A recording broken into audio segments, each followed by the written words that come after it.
welcome to another Learn, Grow, Invest meeting. In this meeting, we're going to do an earnings review. Now, if it's usually what we do is, every now and again, we do a stock review where we go through an individual company from, we go through a few key areas, etc. Usually it takes about 30 to 45 minutes. Today, we're going to be doing something different. So since we're in earnings season right now, we're going to go through multiple companies. So I have, a few of my friends here with me to help me go through these companies. We're hoping to cover maybe somewhere between 5 and 10 companies to give you as much value as we can in one session. So I'm really looking forward to this session. I'm going to ask you right now to take a moment and share this live. We're going to be talking stocks for quite a good while. So we're going to go and see how much we can cover today. So this is not your usual meeting where we take 30 to 45 minutes. It's going to be jam-packed, a whole lot of information. So yeah, let's get right into it.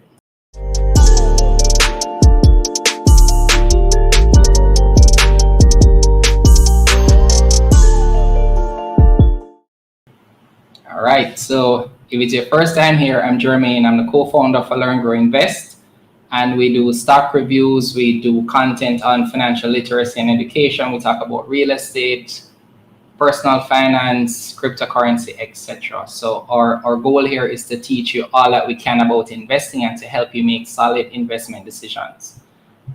So yeah, we usually open with a word of prayer. So I'm going to do that now. Lord, we thank you for this day. Thank you for the ability to meet like this. We pray for a meaningful and fruitful discussion. We pray that we'll be able to learn and share our knowledge with others. Bless us now in Jesus' name. Amen. Right, so let us add some friends on here. So we have Dane, we have David, we have Andrew. All right, guys, so I created a Slido link so that we can ask persons which companies they want us to start with first, right? So let me just share that link. All right, so persons in the chat, tell us which company you want us to start talking about now. Now the rule is this: it has to be a company whose earnings were released recently. We don't want to talk about companies whose financials aren't out as yet, because we want to be able to do that. So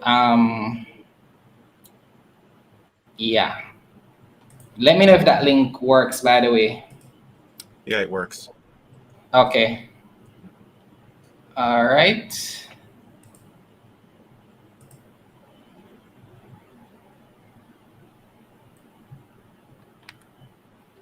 All right. Okay, so let me just bring it up.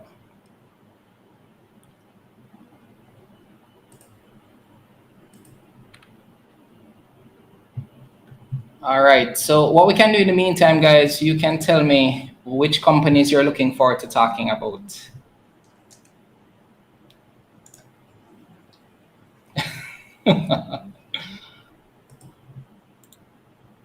All right, so let me share my screen here.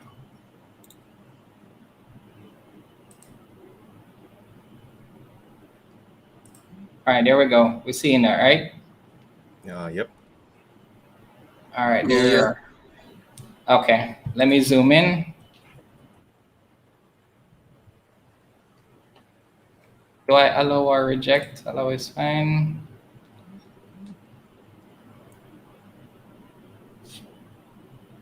All right, so which company do we start with? All right, Cygnus. No, man, we're saving Carib Cement until about halfway. We're saving Carib Cement. You want to save Carib Cement, yeah. Yeah, because I figure most persons are going to join around 7 p.m. All right, so let's start with Cygnus. All right, so let's do this. Why didn't you just type in Cygnus? David. Never mind. Yeah. I was gonna say just type in Cygnus September 2021. Like literally, that's how I find most reports. All right, fair enough. Yep. All right. There's no need for more work.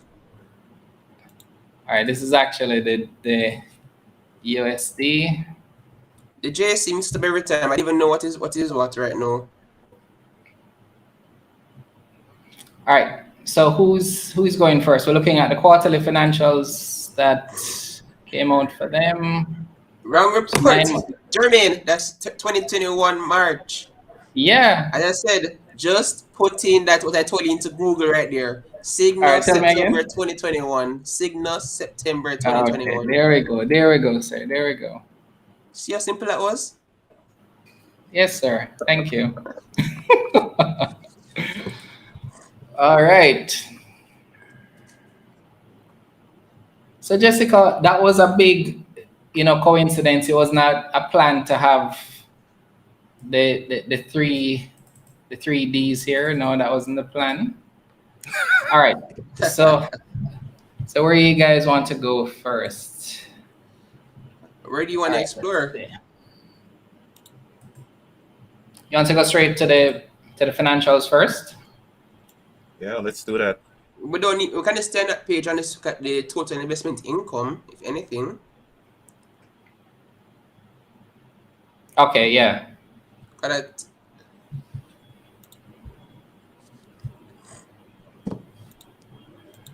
All right. So from same period last year, so that's what? That seems like about a 35% increase. Where did I put my calculator? It's actually at 39.3%. 39.3%. Yeah, it's right here. Yeah. So that's good. So Cygnus for them. So whereas a typical company would have their net profit being the benchmark, for Cygnus, we're looking at investment income, right, based on the type of company.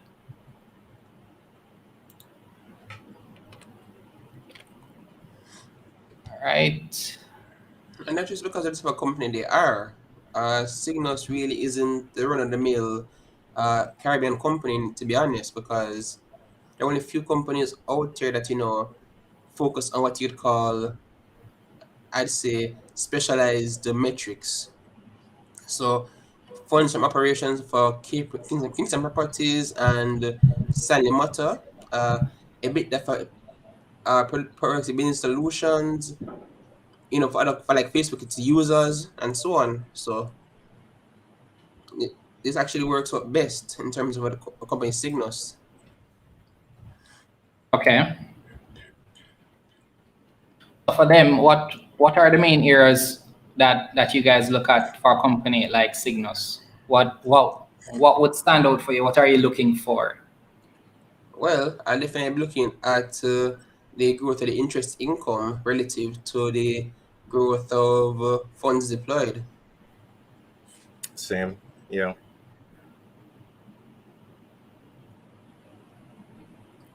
Okay. All right. So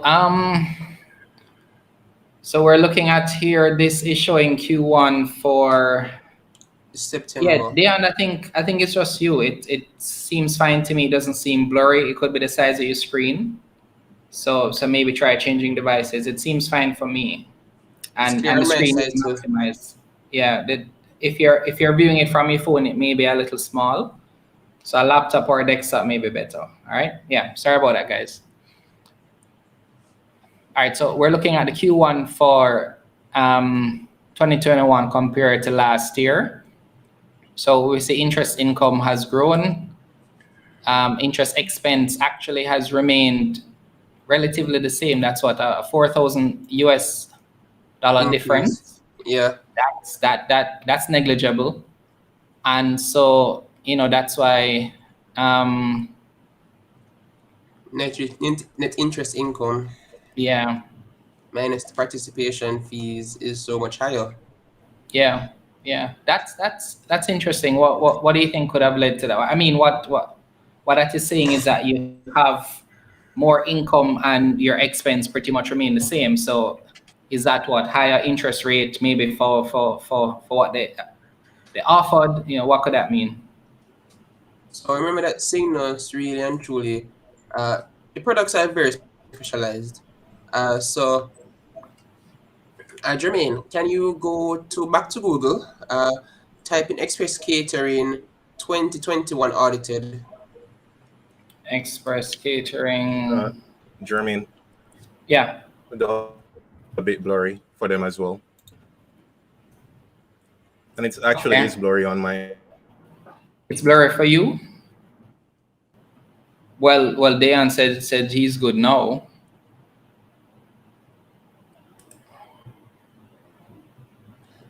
Open and just control it for Cygnus.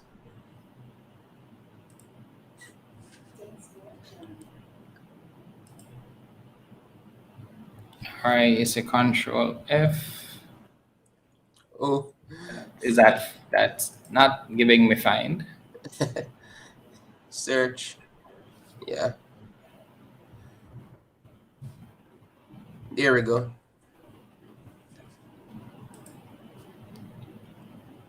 So this is an example basically of Cygnus in essence.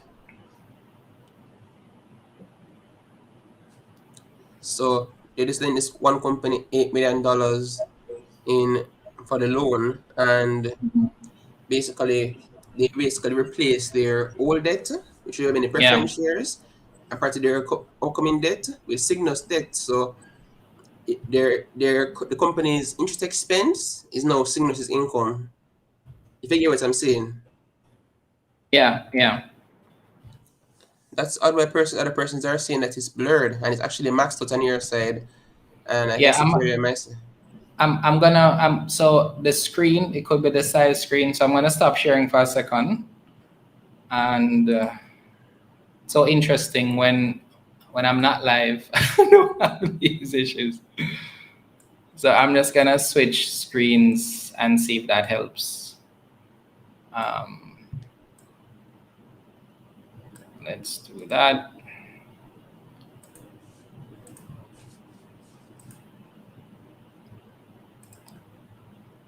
All right, so let me try that again.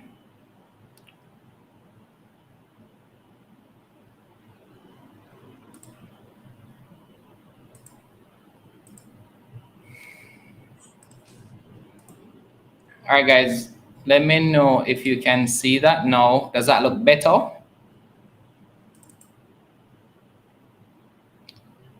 So I'm on a smaller screen now, so it should be a little easier to read.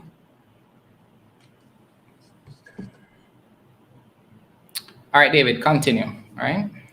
No, so I was saying that basically Express Catering's interest expense now is now Cygnus's income, in short and simple. Yeah. So I'm not sure where in that note in the audited right there you would see finance costs, but if you go to finance costs right now, you can actually see what's interest expense and see what Cygnus is getting from this one loan right now. So if I were you, I would just type in. You can scroll down and see if you see finance costs. You can scroll down and see if you see finance costs. Yes, lease liabilities, blah blah blah, trade payables. Finance costs, yeah. Yeah, right here. So those preference dividends that was being paid under old preference share that I think it was around $3.5 million. And then you can see the loan interest right there as well. So you can kind of get a little idea that the part of that what would be paid right here in this case for Express Catering is going to be Cygnus's new income. Okay. So I'm showing you in terms of, even though the person that is saying high interest rates, it's good to look at what companies have used Cygnus and to see what expenses they were paying interest costs before, because the preference shares I had before, I think it was to the tune of $3.5 million, and this one is worth $8 million now. And we can easily just check the first quarter results for Express Catering, subtract out the lease expenses, and get Cygnus's income from that. Okay. So that's kind of idea in terms of looking at a company like Cygnus, because if actually they're able to find out a company actually has used them, it gives them an idea as to why interest income looks so large in essence, because interest income is not principal, and I think that's something people to remember. So although Cygnus' interest income might move at a quote unquote slower speed, you have to remember that when it comes down to loans, you have interest and principal. The principal, whatever Cygnus get paid back, goes back into new loans, and then the interest income that showed in the profit and loss statement. Yeah. I know Cygnus is one of those companies that a lot of persons don't really understand how they make money.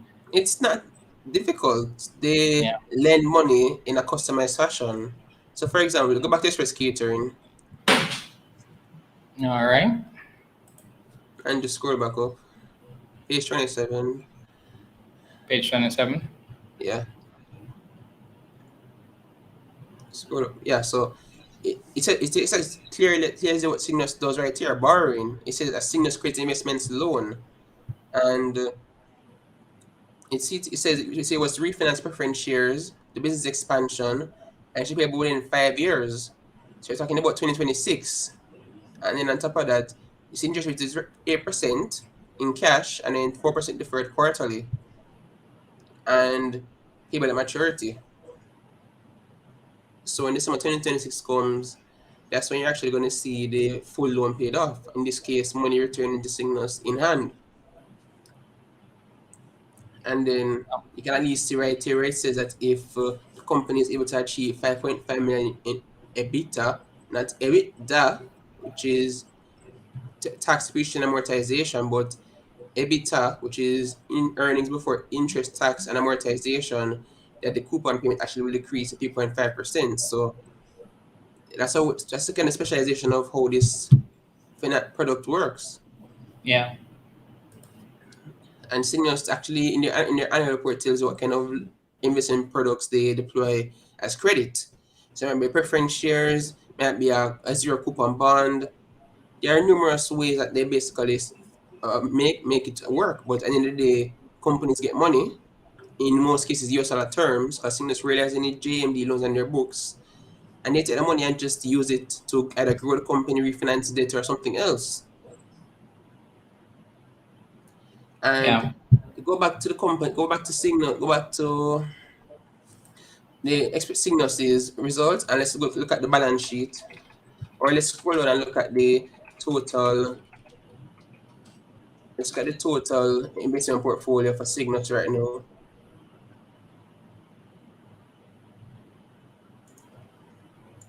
So is what you want? Yeah, right there. Wait, you just go back up again. I was saying go back up the prior page. Yeah, so right there. So that's just one loan right there, representing about call it 10% of Cygnus's overall portfolio. If you get what I'm saying, because we measure that fair value, and then you have another company, in this case, Nordic Equity Partners, which got a $5 million pref share arrangement with Cygnus. So that's when you already know two other companies that they already lend to. And as Cygnus already tells us, this is the average investment size of the portfolio company, with the average term of the portfolio, the yield on the investments, and so on. And in this case of Cygnus, the good thing is that they have not incurred any actual realized credit losses. And as a strong testament to Cygnus's due diligence, in all honesty. That's very good to note as well. Because you're talking about company have been started done its IPO in 2018, had gone through COVID, raised a large amount of capital, and basically you're seeing even right now they continue to expand, and the companies they are working with, only 3 companies are classified as non-performing, and those loans are basically over collateralized. Yeah. So one of the things I wanted us to do as well. So I wanted us to, let's probably finish the the review here. But what I'm hoping for us to do is spend somewhere between 15 to 20 minutes per company, because I want us to go through, let's say I want us to go through maybe as much as 10 companies tonight. So if we can spend 15 to 20 minutes, so let's try to do like highlights, and then I guess let's see from the poll which one was the next one. So we can finish out Cygnus, but let's see which ones they wanted us to look at next. So guys, how we're gonna do it is just vote, continue to vote in the poll that was, let me share the link again. And from that, we just go through the companies in order of which one has the most votes. So we're looking at Cygnus now, then we'll do the next in line, etc. All right. So we're gonna go back to Cygnus, finish that out, and then we'll go to the next one. So we'll try to do it.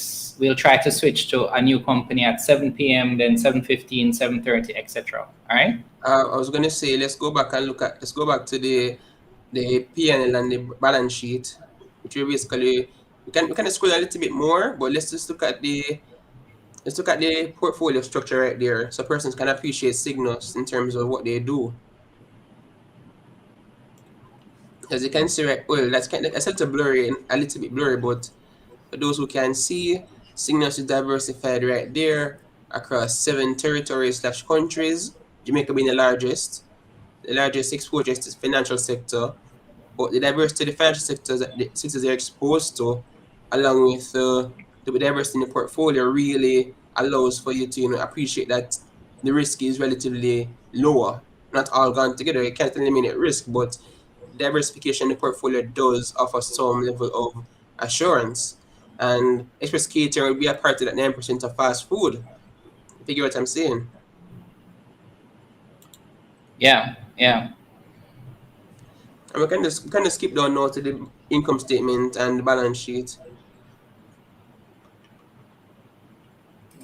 Let's see. All right, this is a balance sheet. Yeah. So as you can see, Cygnus is basically up to 93.89 million US dollars, which is almost 15 billion GMD in Jamaican dollar terms. So for those who are looking, remember these Cygnus financials right here are presented in US dollar terms, and they just completed their most recent round of debt financing and raised about $27.5 million US. So by the time you look at the next financials in February, which is when the next results are due, which will be for this current period, you're going to see a balance sheet where they're past $100 million. And Messina said they're aiming to get this target by 2023. So for them to be 2 years early does show that people are confident in essence in what Cygnus does. Yeah. And as you can see right there, the company, interest receivable would basically be interest are expected to receive going forward. I'm not sure there's a time frame. Same for other receivables. From related parties would just be, affiliated companies that owe Cygnus some money. And on the accounts payable right there, Cygnus would have just declared, as accounts payable, dividend payable. You'd have seen most companies want to receive dividend declaration. So even though this was declared in September, it was only payable after the quarter, which is why you see it under liabilities right there. And as you can see, Cygnus really doesn't have much liabilities relative to equity. So the debt to equity ratio is pretty low. Because, let me just do some quick math. Yeah. All right. So I got some feedback last time that when I mention a ratio, I should explain what the ratio is for and how it's calculated. All right. So in this case, the debt equity ratio for Cygnus is 0.35. I get that figure by basically adding the notes payable, loans and borrowings, and interest payable, which are those 3 figures right there. Mm-hmm. And then I divide that by the total equity, which is 66.69 million US dollars. And that's a good thing, because in the case of any company, you have to remember that equity is what you own as an intrinsic as a shareholder relative to everything else. So if the debt itself is rising pretty fast, then it can be a little bit of concern, because in all honesty, you don't want to come in over leveraged. But in the case of Cygnus, they're in such a low debt equity ratio right now, that kind of shows that they have a lot of space to expand. So, for example, Cygnus could possibly go up to probably one or two times, for example, debt equity. And once that money is being deployed correctly into investments that can generate a yield much higher than interest cost and the value of the loan, then you're talking about a much larger income statement and overall return to shareholders. Hope that just kind of helped you guys out in terms of understanding what I'm speaking about, right, Jermaine? Yeah, and I was gonna say as well, one of the things that you want to do is look at. So this is really reflecting Q1. If possible, look at the numbers over time. So for Cygnus, you said they're there from what, 2018. So that's That's at when they had least the IPO. two plus years, right? So for a company like Fesco, you're not gonna see, I think, more than like 6 months financials to date. But for a company like Cygnus, you have 2 full years of financials to look through and Call see it how three things are years. progressing. Yeah, yeah, almost 3. And let's go to the All income right. statement now. Yeah. And this is where you kind of see that because Cygnus has been performing so well and they've surpassed the desired target rate or the hurdle rate in this case, they're paying out performance fees now to their fund manager, which in this case will be Cygnus Capital Limited. So for the overall financial year, they paid out $349,514 to Cygnus Capital in this performance fees, and then you have another 50,939 going as performance fees as well. And the management fees going up as well, but it hasn't. It's in context hasn't gone up as fast relative to the interest income coming in, along with the balance sheet expansion.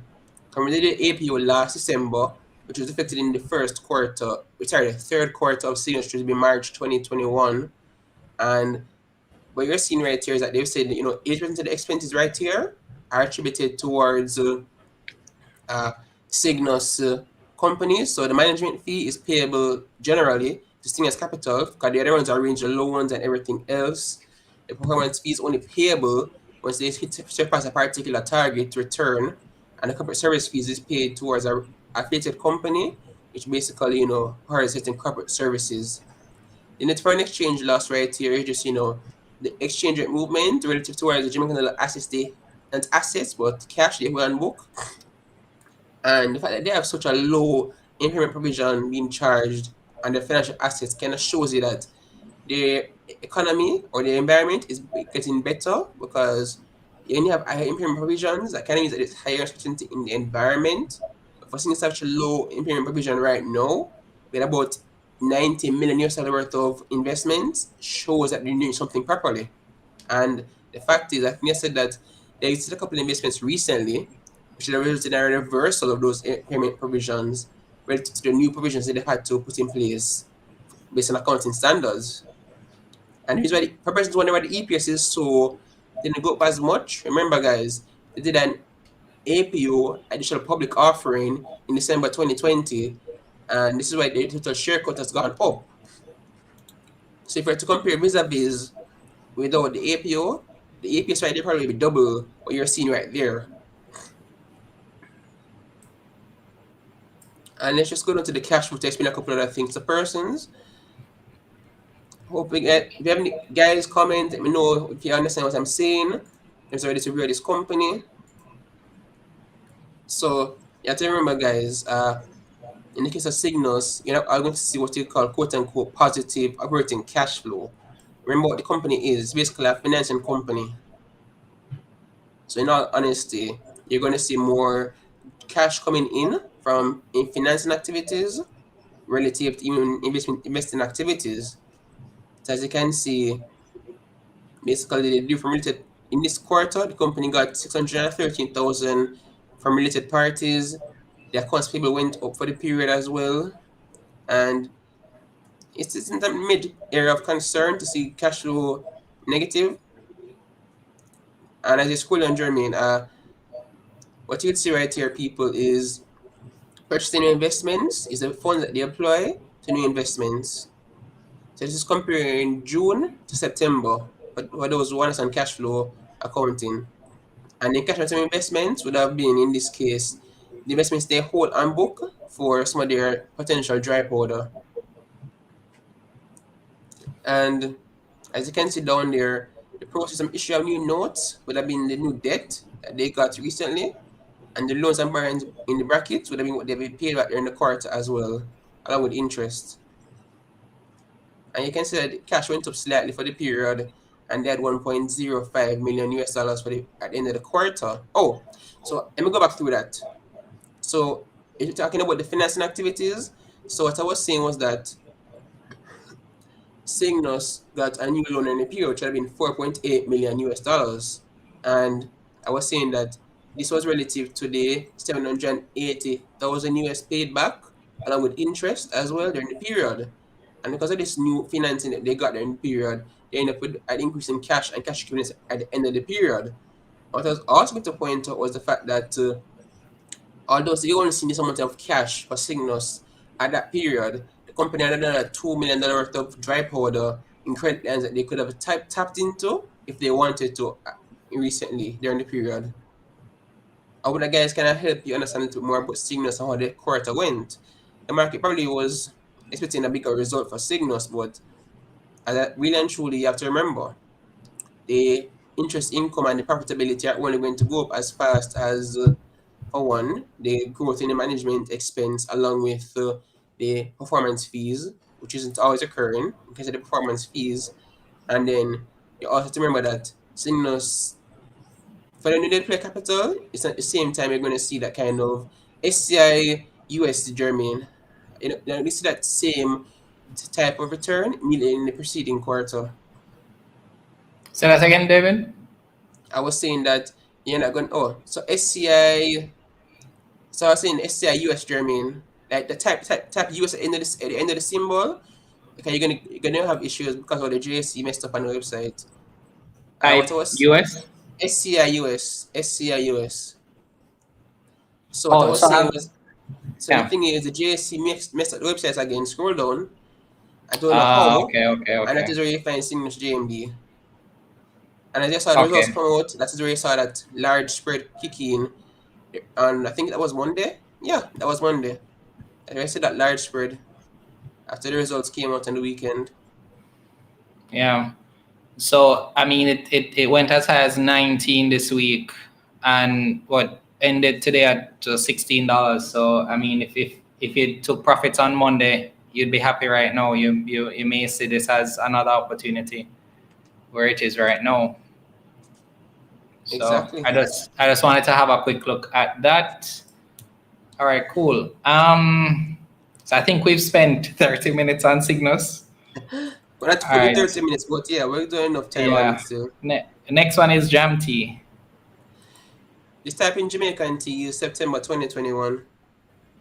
Jamaica Teas September 2021. That look like it. Announcement of the fourth quarter results right there, Jermaine. Yeah. All right.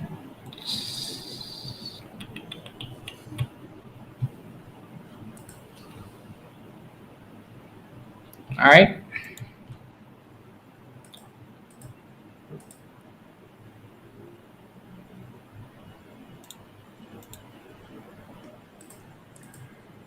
So the MD&A kind of did give us some color on why the operating revenue went down for the period.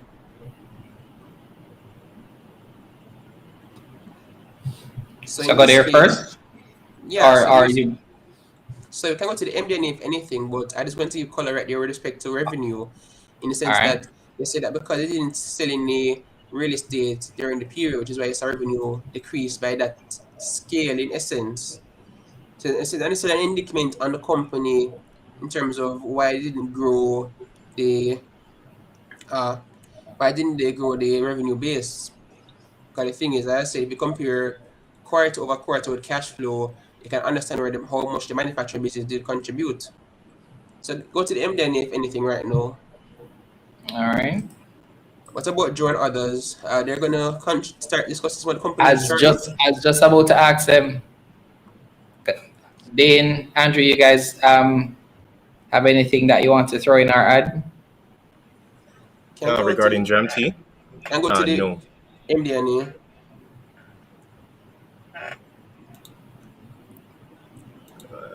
Did I pass it right here, right? No, it's right there, yeah. Yeah, and see, that's it right there. There was no real estate sales during the quarter. Yeah, right here. And that's just where you have to be a prudent investor and read the notes, because, in all honesty, you could have said, boy, why the revenue dropped so much? But in the same context, I remember real estate revenue is only recognized, well, the revenue from real estate development is only recognized when you actually dispose of the development, meaning sell it to somebody else, transferring the legal ownership. So that is where, you're going to see that kind of fluctuations in some particular quarters, in this case, Q4. Yeah. So I mean, to that note, there's always an explanation for a fall off or even a major increase in revenue, right? So that's what we look for in the management discussion and analysis. It tells us management will typically comment on anything that explains those swings, right? So it's important to look at that and bear that in mind. Now, if you were expecting the report to be better and it's not, there's going to be some short-term impact. But depending on your time horizon, you want to just keep an eye on what's happening and just factor that into your outlook for the stock, and take it from there. Exactly. Yeah. All right. So so since we're here, right, let's see if anything stands out that you maybe want to call attention to. So if you see anything, guys, just call it out and I'll highlight it and we can just talk about it. Looking up for the comments. Yeah, same here. So for those who are watching, if you have questions, post them. Keep voting as often as you can in the poll. If you haven't done so yet, like the video. That helps us a lot here. And we're gonna be here for a while, so so don't worry. We're gonna cover a lot of companies tonight. All right. So it's saying that higher realized investment gains at QWI, so that's good if you're a QWI shareholder as well. Reversal of losses to gains.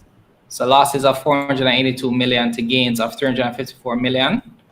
That's good. And that would have resulted from the recovery in the stock market, both locally and overseas. Yeah.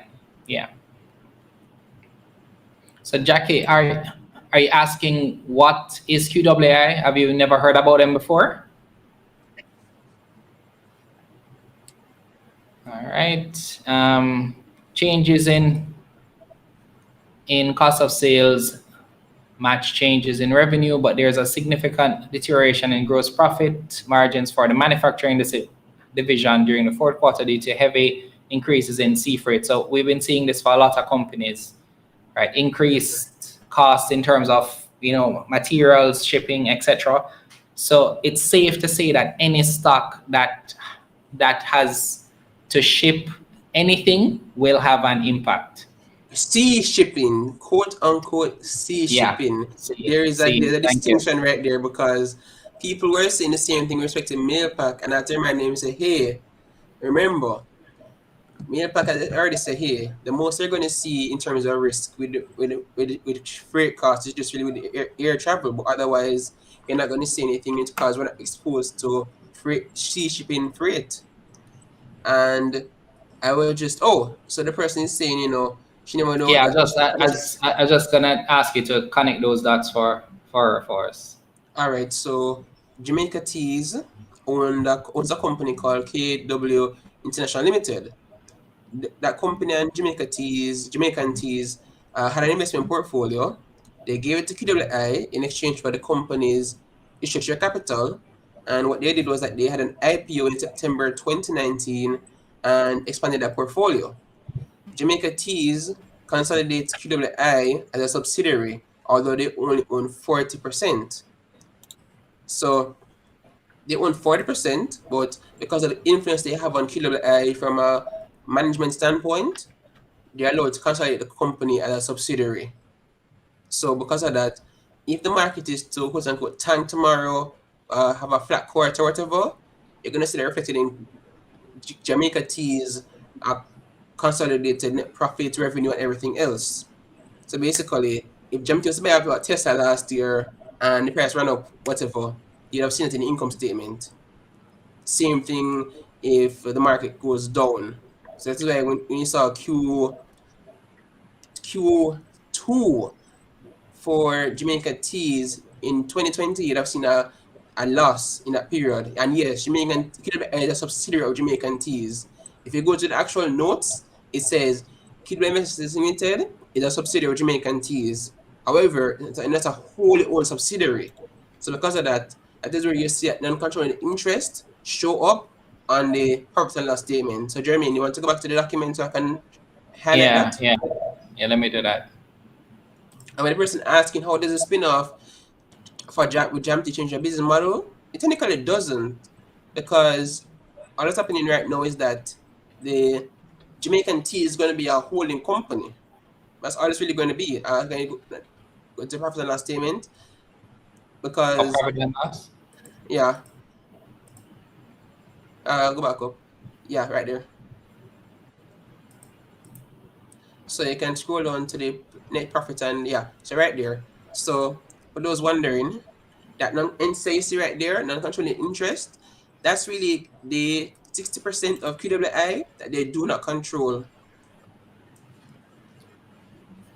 So 40% of what QWI does is represented onto the owners of Jamaican Teas Limited, along with everything else on their income statement.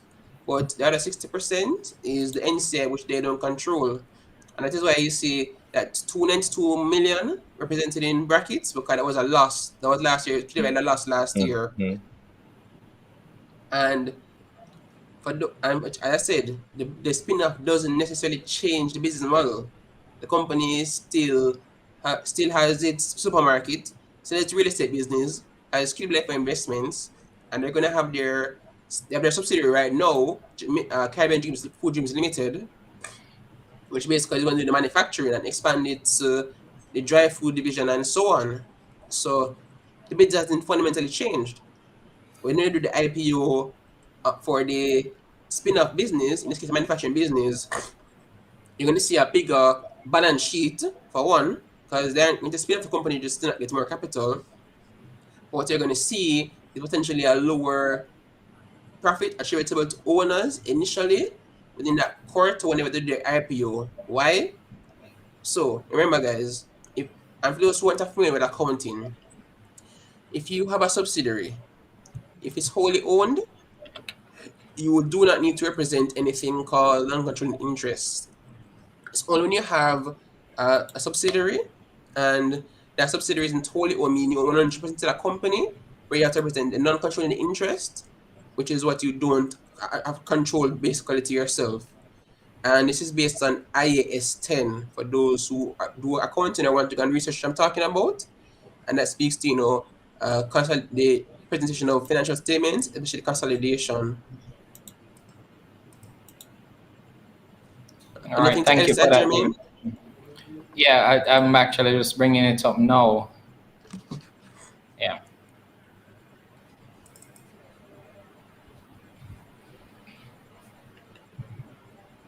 All right, so what I wanted to ask you, David, so I know a few companies this year would have said things seem to be showing, the economy in general showing good signs in terms of recovery. But two things have happened that I wanted to ask your perspective on. The increase in inflation and the raising of rates by the BOJ. I think somebody was asking it as well, Ricardo. So those two things, do you still think the signs for recovery look the same based on that? No, the signs for recovery won't be the same for us, for multiple reasons. For one, the Prime Minister and the government are still playing take, choose, and refuse with respect to the country right now, because, in all honesty, our vaccination rate is currently at 20.36% for eligible persons of the population, not necessarily it's a population, but 20.36%. And then to stop it even further, you're talking about out of the inflation we're seeing right now being imported, Yeah. because somebody said they got some oil recently, and in their budget, when I looked recently, like probably last of the year, it was $300. It's $600 now. And then the person is buying any quote unquote spray or brand name or whatever Yeah. oil, same volume, but just that the costs have gone up. And the thing is, Jamaican teas really isn't necessarily exposed from a revenue standpoint to that extent towards the Jamaican economy. Most of the revenue actually comes from the export market. So 60% of Jamaica Tea's revenue comes from the export market. So the recovery in the US market is good for them because they So export most of their goods too. yeah. So taking from what you just said, right? Because when I think about it, and these kind of things we'll look at, and it helps to shape our Thought process. portfolio in terms of the companies that we pick, and then it helps us have the right expectations for the companies that we're holding already, right? So for the companies with income mostly overseas, like I'm thinking of like a Wisynco as well, right? Because most of Wisynco's revenue No. is not, it's still Recent local. exports only make about 6% of Wisynco's overall revenue base.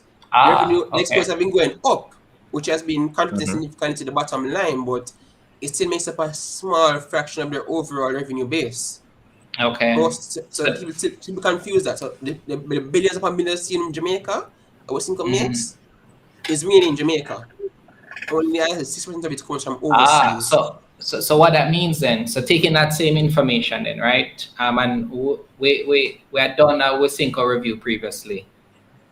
What that means then is that what for a company like Wisynco, we're looking at things being back to normal for them to get to maybe pre-COVID levels, or did their last report? I think they had a report recently. I didn't look at. I think that I looked at was it.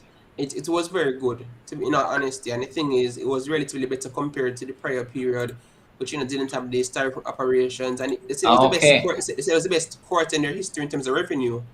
But so then if that's the case and COVID is still not over, things still not back to normal, No, hotels still not. the thing is Mhm. that it's a mixed. This thing is a mixed bag, in the sense that, remember, they're export up like 40%, which is in context still small. Like, imagine if 6% of $10 million is just what, 600,000, and for it to go 40%, you're talking about to go from like 600 to probably what, Yeah. probably like $1 million in, for example. So Hmm. Wisynco benefited from the fact that the economy opened by the time of the quarter, which so Wisynco's quarter was between July 1 and September 30. Yeah. Between July and early August, the country was fully open. Like, people had them parties, the tourism sector was having a little bit of recovery as well. So they Mhm. benefit from that. When the So country so so what does that mean, right? In terms of outlook. So that quarter that Wisynco had that was really good, their best in their history. Can we expect them to build and grow on top of that? Yes, because remember, Okay. Usink actually said that in their report they're actually looking to set up their Falmouth distribution center shortly. Hmm. So for context, remember, Usinka only has one center operation right now for distribution that's actually in their Lakespen location in St. Catherine. So Okay. that new location in West Trelawney is going to allow for them to cut back on distribution time and save on Hmm. costs. And Okay. it also facilitated them to do more exports along from that side of the island. So instead of sending their goods probably to the port, Kingston, or even to the airport on that side, they can send to Donald Sangster, for example. You get what I'm Okay. saying? And Yeah. Yeah. if a person's asking more, Jamaica's manufacturing arm. So when the company manufacturing arm gets listed, it's going to be good for Jamaican teas, because what's going to happen is that the company is going to have more capital to do what they want to do, which is expand the business and expand the manufacturing space, the dry dock space, and so on. They said they're looking to really expand operations because so like Jamaica's exports in the first 6 months of the year was up to pre-COVID levels 15%. Imports are down by about 19%. And for the person saying will negatively affect them, the only I mentioned earlier, the only negative impact you're going to see immediately is probably with respect to the profit attributable to owners. Because the thing is, Jamaican teams would have less control, quote unquote control, of that manufacturing subsidiary. So if they made $100 million, for example, in their profits, right, from the manufacturing operation, and they now own 75% after the IPO, they're only going to represent $75 million attributable to owners, Yeah. and 100 million as you report before, you understand? Yeah. So Yeah. for at some point, you're going to see that quote unquote impact initially, but at the same time, the money from the IPO is going to use to expand their operations and grow the business. So So if the then company is able should to grow, if the company is able to grow at amount, say $125 million, then they give yeah. $100 million at property owners. So I'm going to ask you this because I saw the question, right? About A- migration.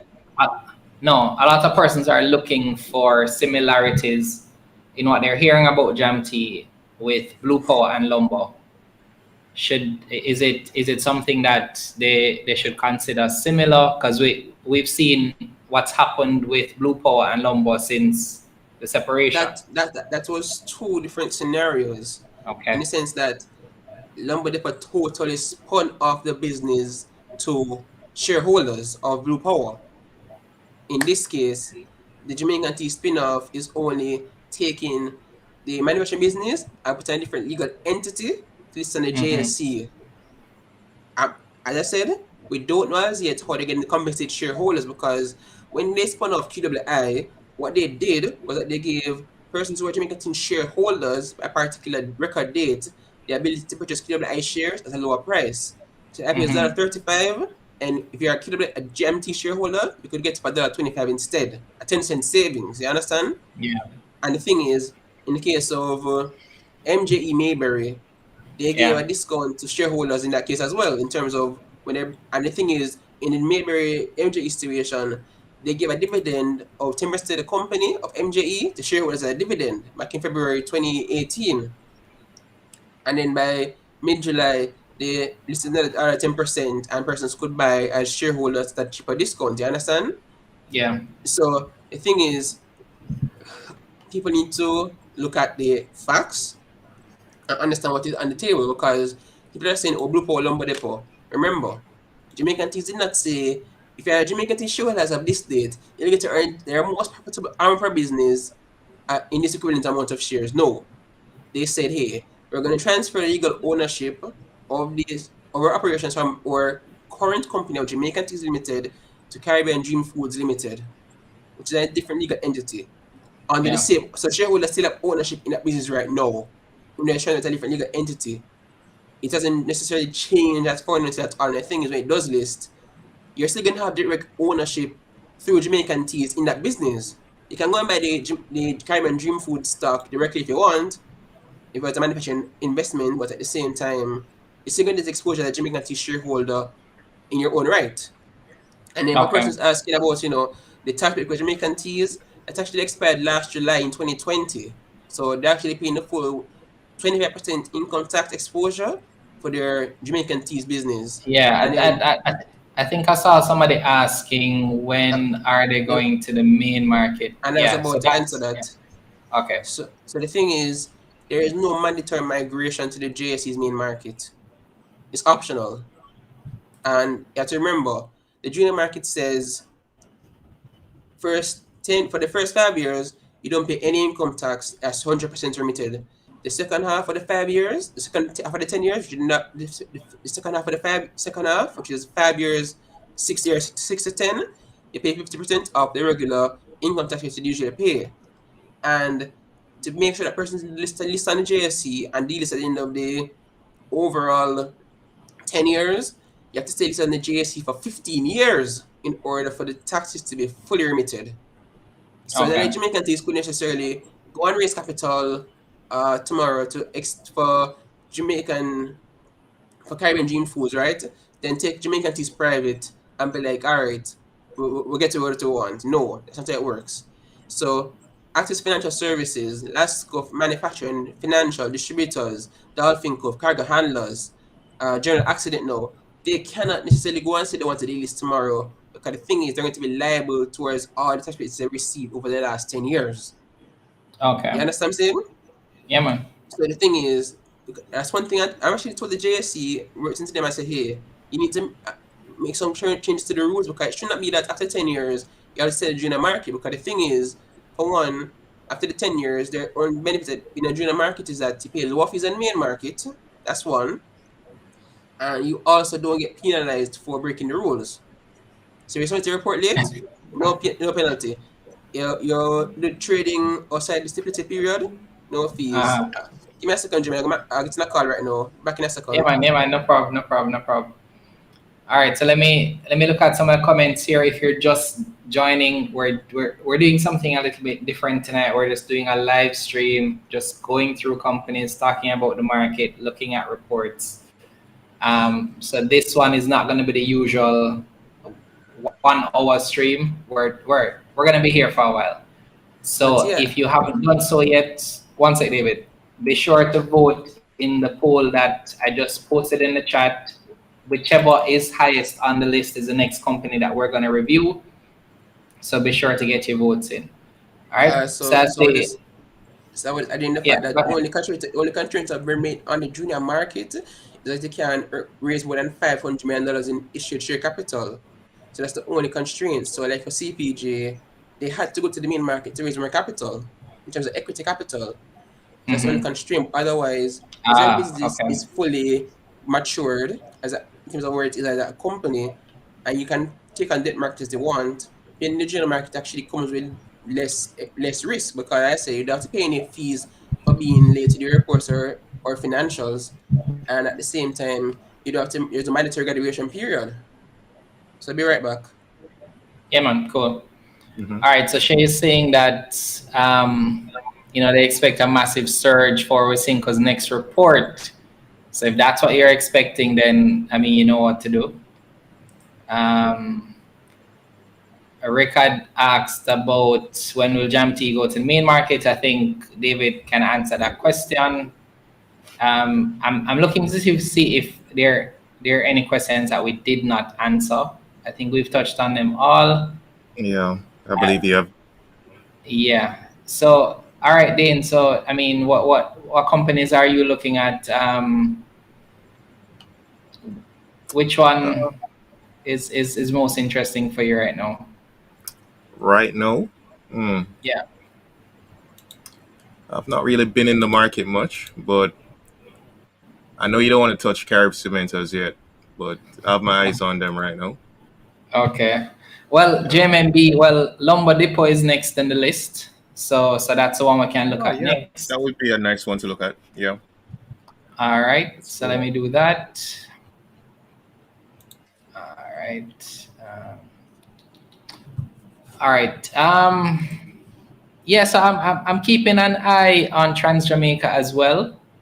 I was one of those persons who no one planned for the pandemic. So I was looking at them right around the IPO time.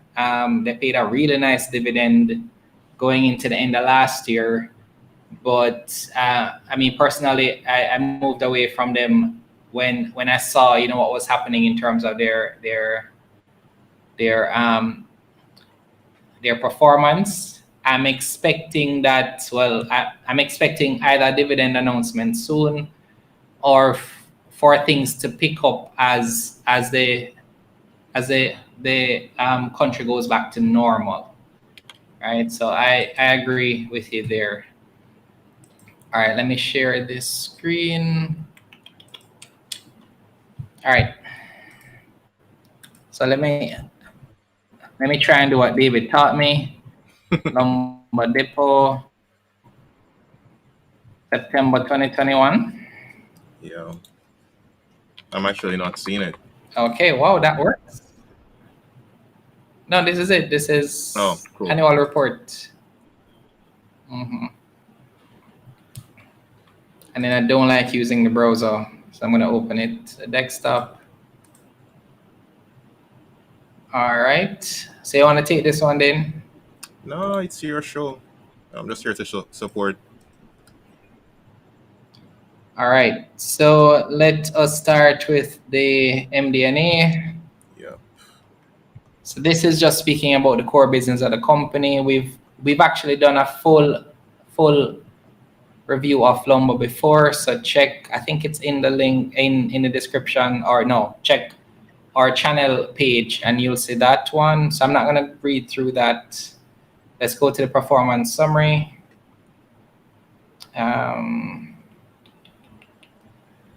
Revenues increased by 14.7%.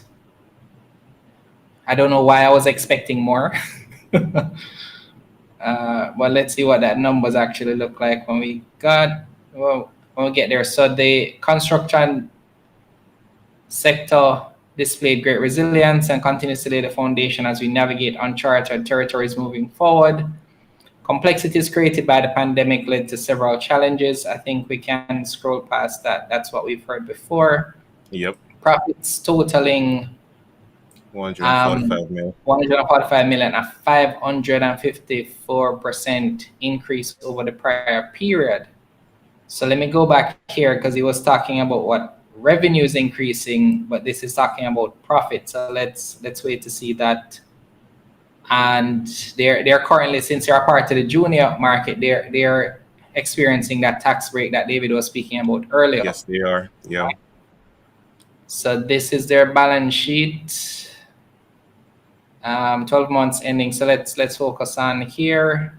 So revenues, this would be from the 19 to 20 financial year to the 20 to 21. And the net profit went from 22 million to 145 million. That is definitely significant. So growth in revenue and growth in profits because they don't have to pay the same taxes. That's essentially what that means. So their earnings per share from 3 cents to 21 cents. And I really like when companies show their financial ratios. It just makes sense, makes it easier to do some quick analysis. So return on equity is up, return on total assets, current ratio, etc. And the stock price would have gone from $1.13 to $2.88. So shareholders are happy about that. Yes, they are.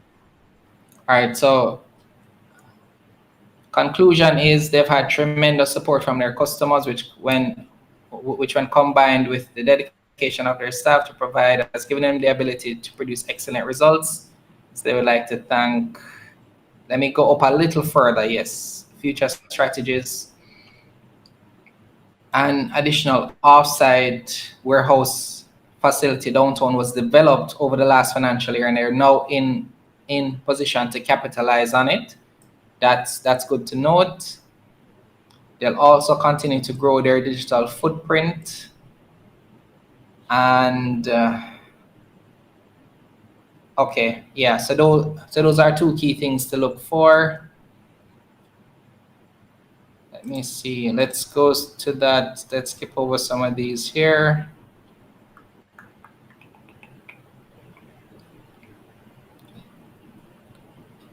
Usually I like to look at top 10, but not right now. All right, this is what we're looking for. All right, so the good thing is once you read the MD&A, usually by the time you get to the actual reports, statements, you're primed already, right? So for those of you seeing the notes here, what this note number means is that further on in the report, you'll be able to say details or any additional notes relating to that line item. So that's what these notes are for. So it's good for any further explanation that you may need. All right, so we see where revenues would have gone from 921 million to 1.4 billion.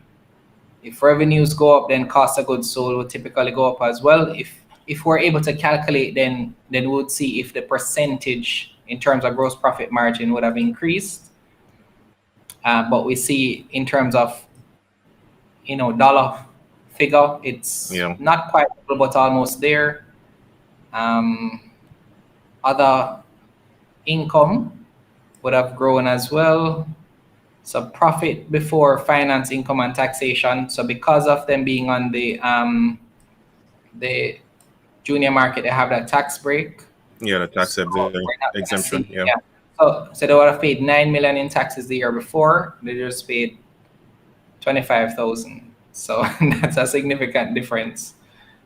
So that kind of sets a stage for them for moving forward, right? Because what I find is that once the market sees, so that first initial report, maybe yes, great profits, great, great performance, but then after time, the market may take it for granted, right? So just bear that in mind. Let us see. I'm sure when David comes back, he may have some things to add. Did they announce a dividend? I'll check that. Do you remember if they had announced a dividend? I don't I'm remember. actually checking that right now as well. Yeah, check that out and let me know.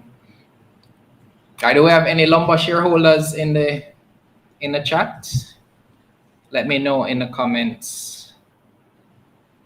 All right, so let's see if there's anything here. So depreciation, for those who aren't aware, depreciation is typically added back to the cash flow statement because it actually does not affect your cash. So it's added back. Interest income is there. That went from 377,000 to 3.7 million. Interest expense is relatively the same, so they're likely paying off a loan or something. We should be able to check the notes to see that.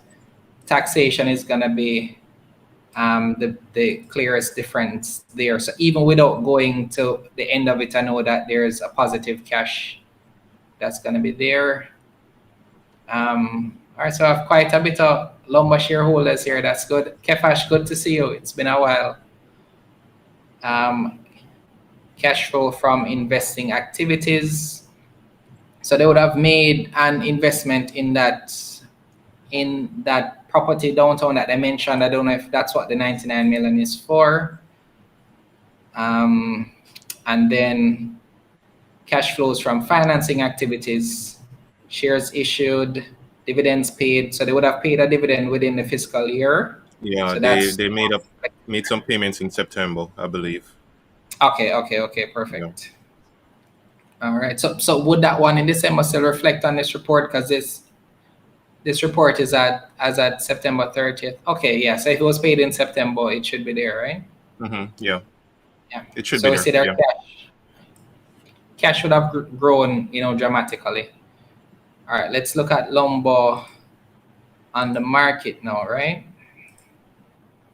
So a lot of persons have been waiting for Lombard to get past that that $3 mark, I'm sure.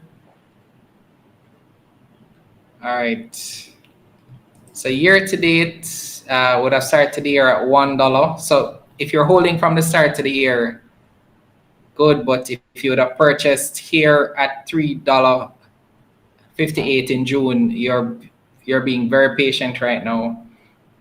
Let's see what it looks like in the last month. So you guys know that I like to look at volume, right? I like to see if there's any significant volumes being traded. Now, 1.5 million shares to me is not really significant volume when they have 706 million. 1 million out of that, I mean, it's not really much, but it depends on how many is really with the top 10. So let me actually glance at the top 10, because let's say that, 80-90% of that is with top 10, then 1 million may be more than usual, right? So total units owned by top 10 is 455 million. So 455 million, 706, so that's about 290. My math is bad, but close to a little bit under 300 million units. So a million to me is still not a lot, but compared to average volume, I guess that's what I'd be looking at, right? So right here, 24 million. So let's look at the news, because maybe we say something like director. So director sold, shareholders signing of sale agreement to purchase. Okay, cool. Annual report booklet. I'm looking for any major purchase or sale of shares. So this is from April. So I'm not seeing any notices here. I don't know if it's just not reported as yet to explain this one that we're seeing here, right? This one was 24 million. So that's the one I'm curious about. So that was the Mayberry exit of Lombard. That's what Shay is saying. Is that what this one is? Chris Berry did mention something around that time, so it could be. How many units did they have, and how many did they sell? Did they exit the position completely, or did they just sell some of what they have? Check on that for me. All right, so that would have explained it there. 311. All right, cool. So from then, I mean, you're trading between $2.82 and $3. How much is that? If you bought at $2.82, can you still sell and make a profit at $3? I don't know. All right. Oh, he did not confirm. Okay, so please forgive me if it's not confirmed. Please, I'm not sure. We're doing this analysis live, so no previous research was done. And that reminds me, we did not say this. I can't believe we haven't said this. Anything discussed here is for educational purposes only. All right, so if he did confirm it, I'll ask you, Shay, find if it was a live or a video. Check to see if you can find it and the timestamp, and I'll share it below the video, because I like us to have that confirmation. All right. All right. Anything else you want to mention about Lombard, Dane? No, that's it for me, really. Yeah, I think they have kind of disappointed a few investors who were expecting them to break that $3 mark. And personally, I think that expectation that was set whenever they did the there was, I think I remember the Mayberry session, the monthly, where they mentioned that Lombard is a $4 stock. I think a lot of people held on to that, So a lot of persons would have heard that if you hear a broker say a stock is $4, they're holding the stock. I mean, I think a lot of persons might have had the expectation from there. I'm not sure, but a lot of persons I know have been waiting for it to move from $3 for a while. So yeah, it's been testing a lot of persons' patience, I imagine, right? All right. So let's see what's the next one. Seriously, wow. What's the next one? 76 votes for NCB. Wow. That's crazy. I guess we're gonna talk about NCB. That's interesting. All right. Yeah, that's crazy. All right, NCB, September 2021. Unaudited financial results. Why would you guys want us to look at NCB? Seriously? You know what? Let us start here with NCB.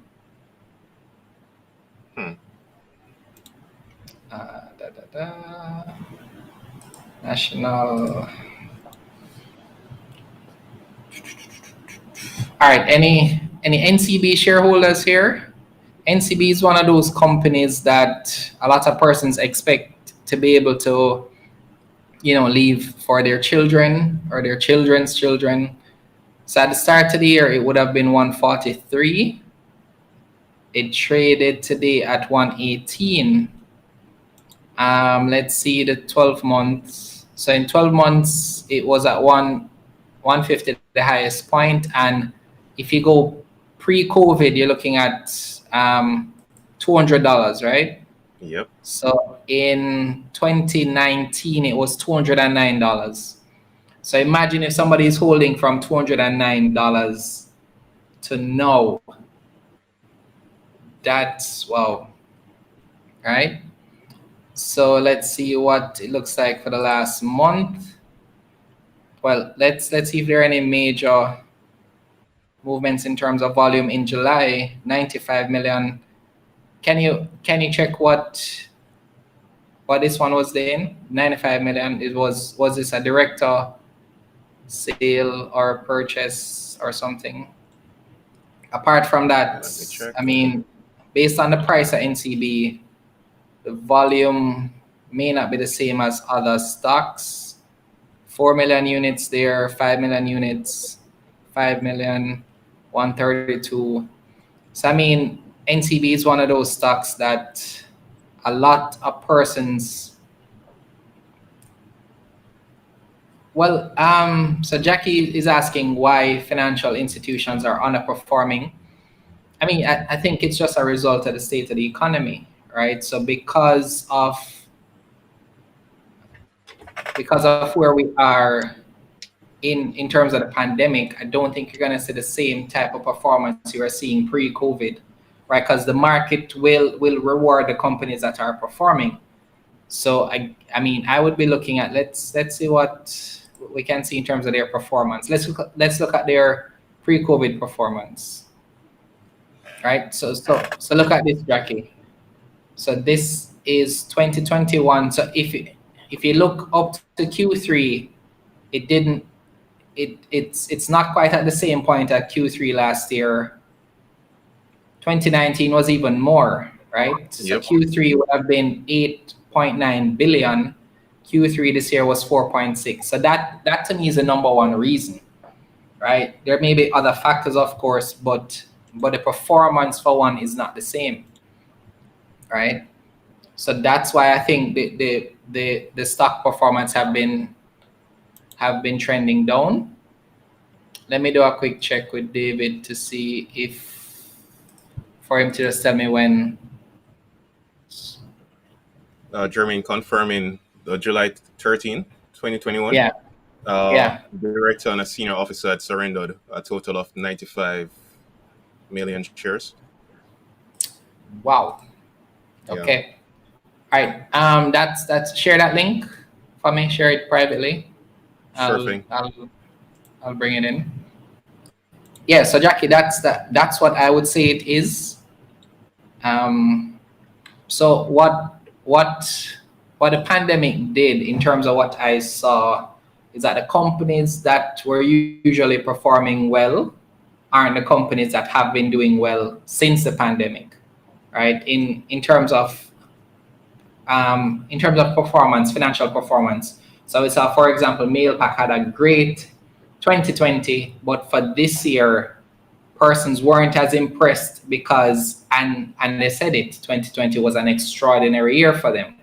So because I did so well, now persons have been able to go out more, been able to purchase more of their own stuff. They're not as reliant on deliveries. They're not going to perform as well now. They may be able to perform consistently long term, but in the short term, I mean, what we're seeing is the market is rewarding those companies that are doing exceptionally well more than those that aren't performing maybe to their expectations. Now, this doesn't mean that all investors feel the same way.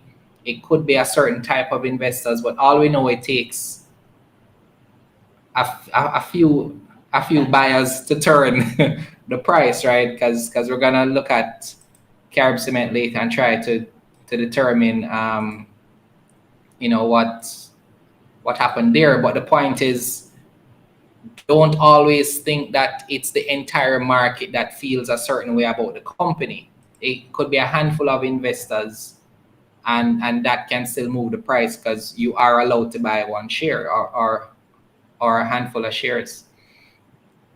All right, so this is what we spoke about before. So this would have shown us that 95 million.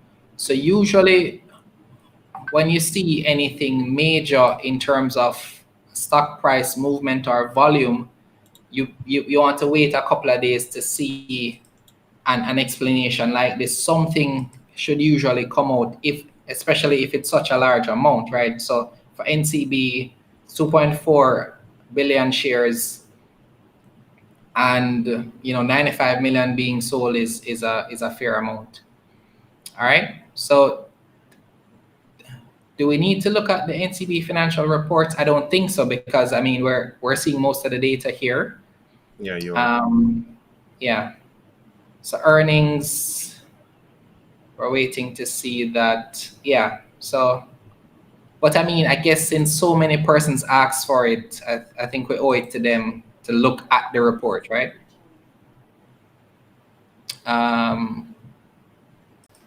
Dr. Burway is here. Hey, Chike. Hey guys. Yeah, how you doing, man? I'm We're good. we're talking about NCB. What are we talking about for NCB? The fact Well, that everybody has tanked into people have tanked NCB to $118. Yeah, I'll cut to the chase. They tanked NCB to wow. $118. So I mean, all right, let's see what's going on in the chat first. All right, you understand, Jackie? Great. All right, so I mean, will Mailpack benefit from the Christmas season? I mean, I think they should. Yes, they will. But Yes, they will. yeah.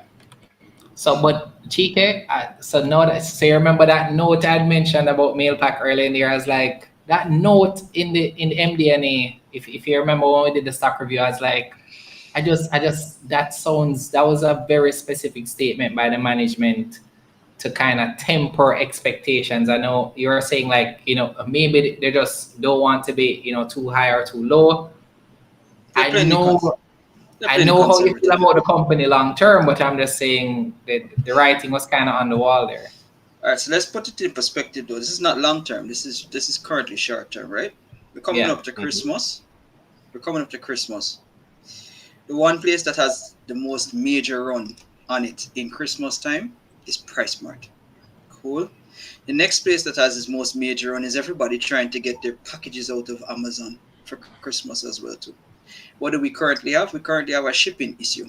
So the whole Amazon thing, they have their things with the planes. It's a shipping issue. It's not a aircraft per se issue, right? So that stuff, they technically it really doesn't have to affect them like that. But coming back to PriceSmart of itself and the Christmas shopping, there is no way those persons who basically, especially since everything that has happened with COVID and logistics and all of that has been sorted out to the best of the ability of PriceSmart, there's no way that in Christmas anybody who understands the dynamics of getting their stuff through Mailpack is going into PriceSmart. It's not happening. So, in my opinion, I see nothing else but more revenue for Mailpack. I'll be dead serious with you guys. I share the same sentiment. So I get you guys, but for me, what I'm looking at, so it's important to understand if you're looking at a company short term is different from when you're looking at a company long term, right? So I think, as I said, persons were just expecting them to exceed what they did last year. So all I'm saying is that would have maybe led to, I mean, we didn't see a sell-off, which is good, but we saw it. Sorry, stop 1 second. When you say last year, you mean as in December for the December 2019 period? Yeah, because their financial year is a calendar year, right? Yeah. Yes, it is. Bro, they blew that out of the water. I have their information up right now. Yeah, bring it up for me. Because maybe gross profit margin, 152%. You wanna share your screen? Share your screen. Yeah, listen, 1 second, hold on.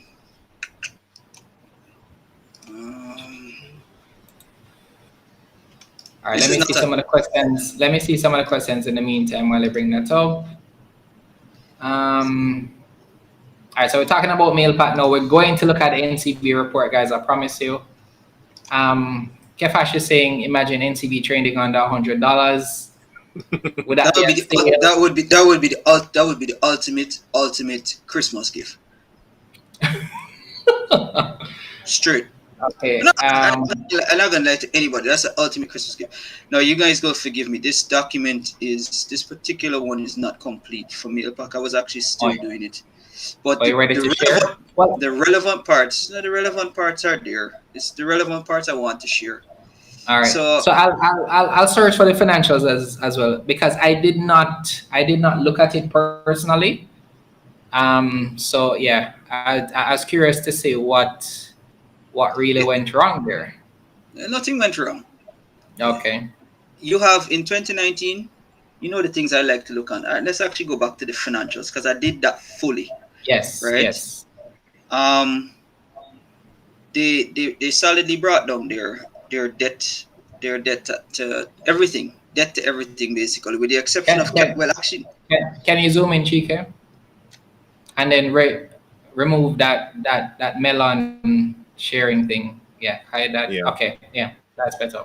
Right. So the nice stuff that we want to look at after we calculate everything out at the bottom of for the company.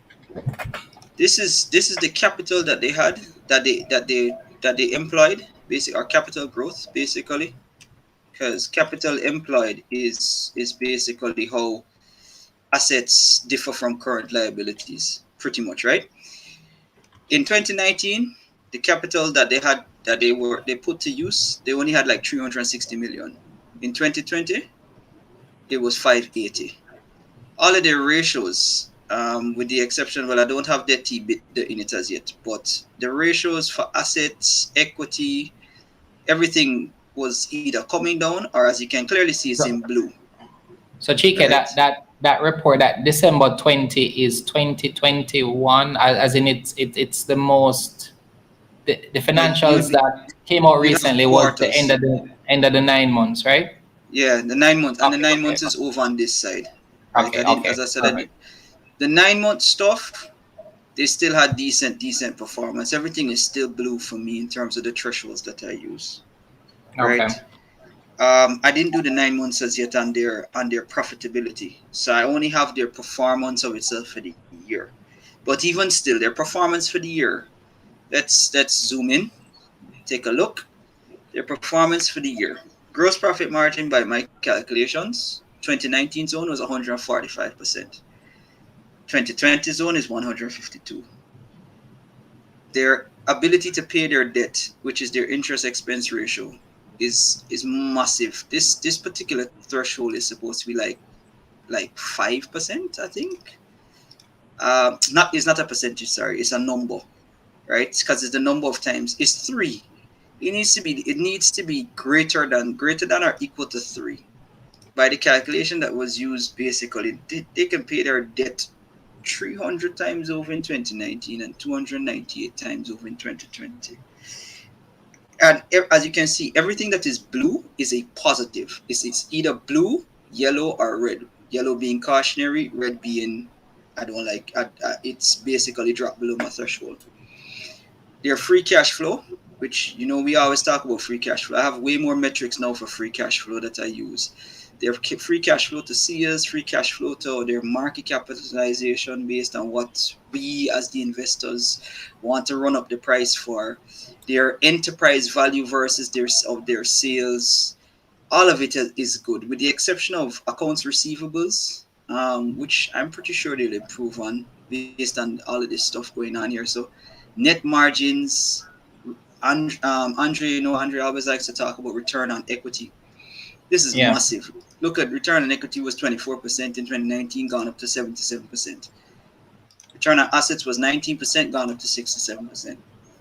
As I'm saying, they had no dividend yield. In 2019. They paid out at least 3%, 3.2%, right? With a payout ratio of 50%, basically, from the calculation that I have. I mean, and then there's other good stuff that I started looking on. which was like all of the stuff up here. So free cash flow per share versus their earnings per share. This is a new metric that I started to put together. These two metrics combined together, you want a very close spread between the two of them. It basically, if there is a large spread between any of the two, you want to find out why. So if the earnings per share was way higher than the free cash flow per share, you can basically say that the company is not really making money from cash flow from operations, but they're getting it somewhere else. So you need to find out where is that earnings coming from. If you notice, the calculation for both their free cash flow per share and their earnings per share is the same in 2020. That's a solid performance right there. So going forward, I want to see what their 2021 is going to look like, because I don't think that it's going to be any more different going forward. The return on equity for the company, which is the reciprocal of their price to earnings, is 6%. At least at 2020 it was 6%. It must be way more now, right? If I was to take a look on the trade sheet that I have. Right. Kefash is saying you should add a column for market sentiment. How would that be measured, Kefash? I would like to know. I don't know how we would send. I would love to know how that would be measured. Market sentiment is crazy, because we know how that goes. That is yeah. That's what everybody feels. I think it's hard to measure sentiment. Now I'm curious to see us find. I think if we were in a market like the US, so there are things that I've seen in the past where you can measure sentiment on social media. Yeah. But if we can't use Twitter alone, because I don't know any other platform that is as active on social media and talking about stocks. You may have some Facebook groups. I hardly see it on LinkedIn, hardly see it on IG. How would you really measure sentiment? I think that would be an interesting question to answer. If maybe we had a larger size of persons, maybe on Twitter, maybe we could poll and see what they're saying. Truth be told, there's something I refuse to buy, but I'm actually thinking about doing it come the new year. The news curator that I use actually can do Twitter hashtags and keywords. Yeah, but that's what I'm saying though. To me, Twitter is still a large pool of investors. It still doesn't really take the whole pie. So even if you measure sentiment on Twitter, you may not really have the true sentiment overall. David, you ready to go? Yeah, I'm back, man. I'm back. I was telling you that earlier. Okay. No, I was going to say that the thing is, it's harder to measure sentiment in our market because it's like we have a Reddit where you can say, oh, Wall Street bets, your sentiment there, exactly, or there's a exactly. Benzinga. So you can the JSC does not provide information to the public, straight and simple, because for example, no, because the thing is, Benzinga is an example of a platform where you see them put data saying that, oh, this is the most research stock in the last, for example, day, or there's some other measurements. And the thing is, like you said, there's Facebook, but at the same time, that's why most Jamaicans use social media, Facebook, same for WhatsApp, but at the same time, we don't talk enough in public about some companies unless they're actually performing. So that's just the thing about it, because some of us actually talk public about companies we purchase. Like, even Stuart, he talks about companies he purchases on the US market, sometimes the local market. So here's a question I have, right? Because I think when we talk about sentiment, I think we can either measure sentiment in groups, because all of us are in investment groups. So maybe we may kind of gauge sentiment from the group. When you may have a group with 500 people and it's 5 people talking, that doesn't really cover, again, the whole group. So I'm just saying sentiment is important, but you may not be able to truly quantify sentiment, right? Not for now. All of that started with it's Kefash's fault. He started it, right? I'm gonna be honest. I don't look at sentiment anyway, so I'm not trying to. Look, you guys know how I feel. David definitely knows how I feel. I got you. At the end of the day, sentiment is a good thing to make money, but at the same time, it isn't necessarily an telltale sign for actually a company is good. It's none. Yeah. Really okay, so and I found let me share my screen again. I found what let me open. So this was what was being talked about last month. Yeah. So we were talking about Lombard, David, and I was saying that a few investors are disappointed that Lombard has not really passed. I think it went to maybe 311 at some point in the last month, but it's been 318 consistently essence, below but three. Yeah, it's been consistently below three for a while. So I was saying investors are a little disappointed that they haven't seen better. And then I was saying that maybe some of that expectation was set based on the Mayberry session where they were talking about, Lombard is a $4 stock and it won't be where it is for long, etc. no, but the thing is that was not incorrect. We have to just remember that Mayberry is an active market participant, and that's Yeah. what Yeah. people cannot neglect. Because the thing is, MJ put out their last quarterly results, and they said, "Hey, we sold $100 million worth of lumber, and we know how much lumber they're supposed to have right now. Lumber's results are supposed to come out by December 14. So, and the thing is, people can pile back into the stock, but at the same time, whoever has a bigger amount of volume can literally suppress the price because that's something to JP forever.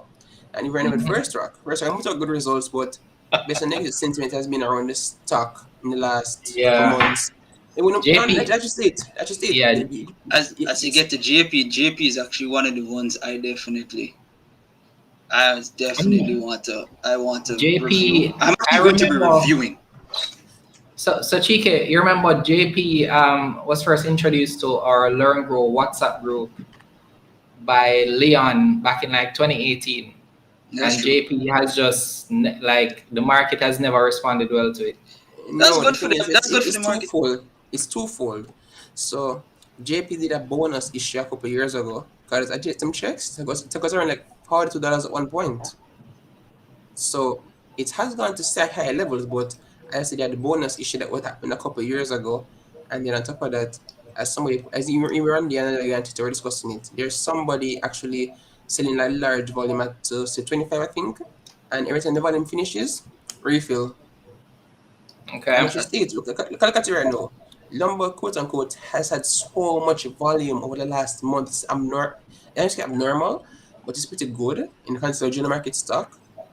But the problem right now is somebody just keeps selling at a particular price, restricting the price and bringing it higher. And the thing Yeah. Yeah. is, we are aware that Mayberry Jamaica Equities is taking a higher stake in SVL. So when they're selling lumber to fund it into SVL, that's one context. So uh I would so a price is You're gonna forgive me. Hold on, before you go on to that, David. If I have a comparison of who I was pick, I mean, the truth is, JP is more than what this is 10 times, nearly 10 times. It's 10 times more in terms of market price. But here's a joke about JP versus Lombo. JP's earnings yield is 11%, possibly, mm, right? Lombo's earnings yield is 9%, right? mm, JP is currently in margin of safety for me. Lombo is currently over margin of safety by 2 times. Cool. Additionally, JP has some serious headwinds that I'm looking at for them, and that's why I said I wanted to talk about them because Okay. I don't have their financials. it just I came plan out. to I plan to do no. I actually the way how I analyze it, I plan to do their analysis of itself to see what their trajectory and trend has been. But I'm going off of the qualitative part alone for JP, and the qualitative part are two major things for me. One, we need food.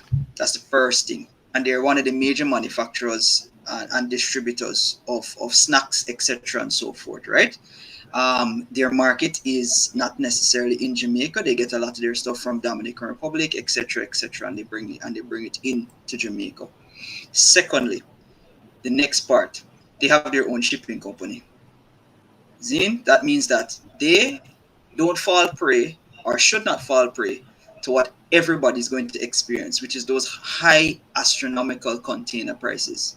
They basically as well can also use their shipping company to help other companies and collect a little side pot of money on the side. All right, There, Chike. So here's a quick flip back. Remember, the cost for shipping isn't necessarily driven by the cost the shipping companies are charging per se, but it's based on the cost of the container. Container itself, yeah.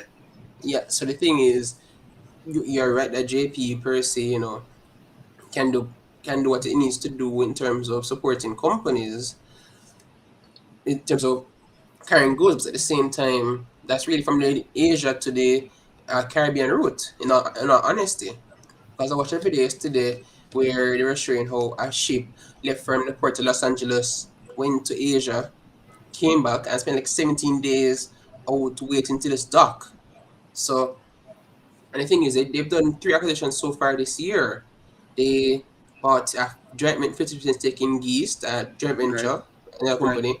They bought 100% a Spanish juice making company. They then bought another 50% in a joint venture with Norbert Equity in a Dominican water company. So the thing is, JP knows what they're doing as a business. At the same time, I really don't think the price is gonna move for some period of time, because I was gonna say to Jeremy that you probably could go back to the JSC's price history and go back to like around 2014 going to like 2018 to kind of see how JP's price history has been, to kind of get some context, because, well, not that, Jeremy, market data. Scroll back up. So we're looking at price history alone. Downloads. So what I was going to say was that, remember, JP's biggest asset is KW, and KW's growth is constrained by the physical capacity, price history. We're just being objective in the sense that the growth is constrained.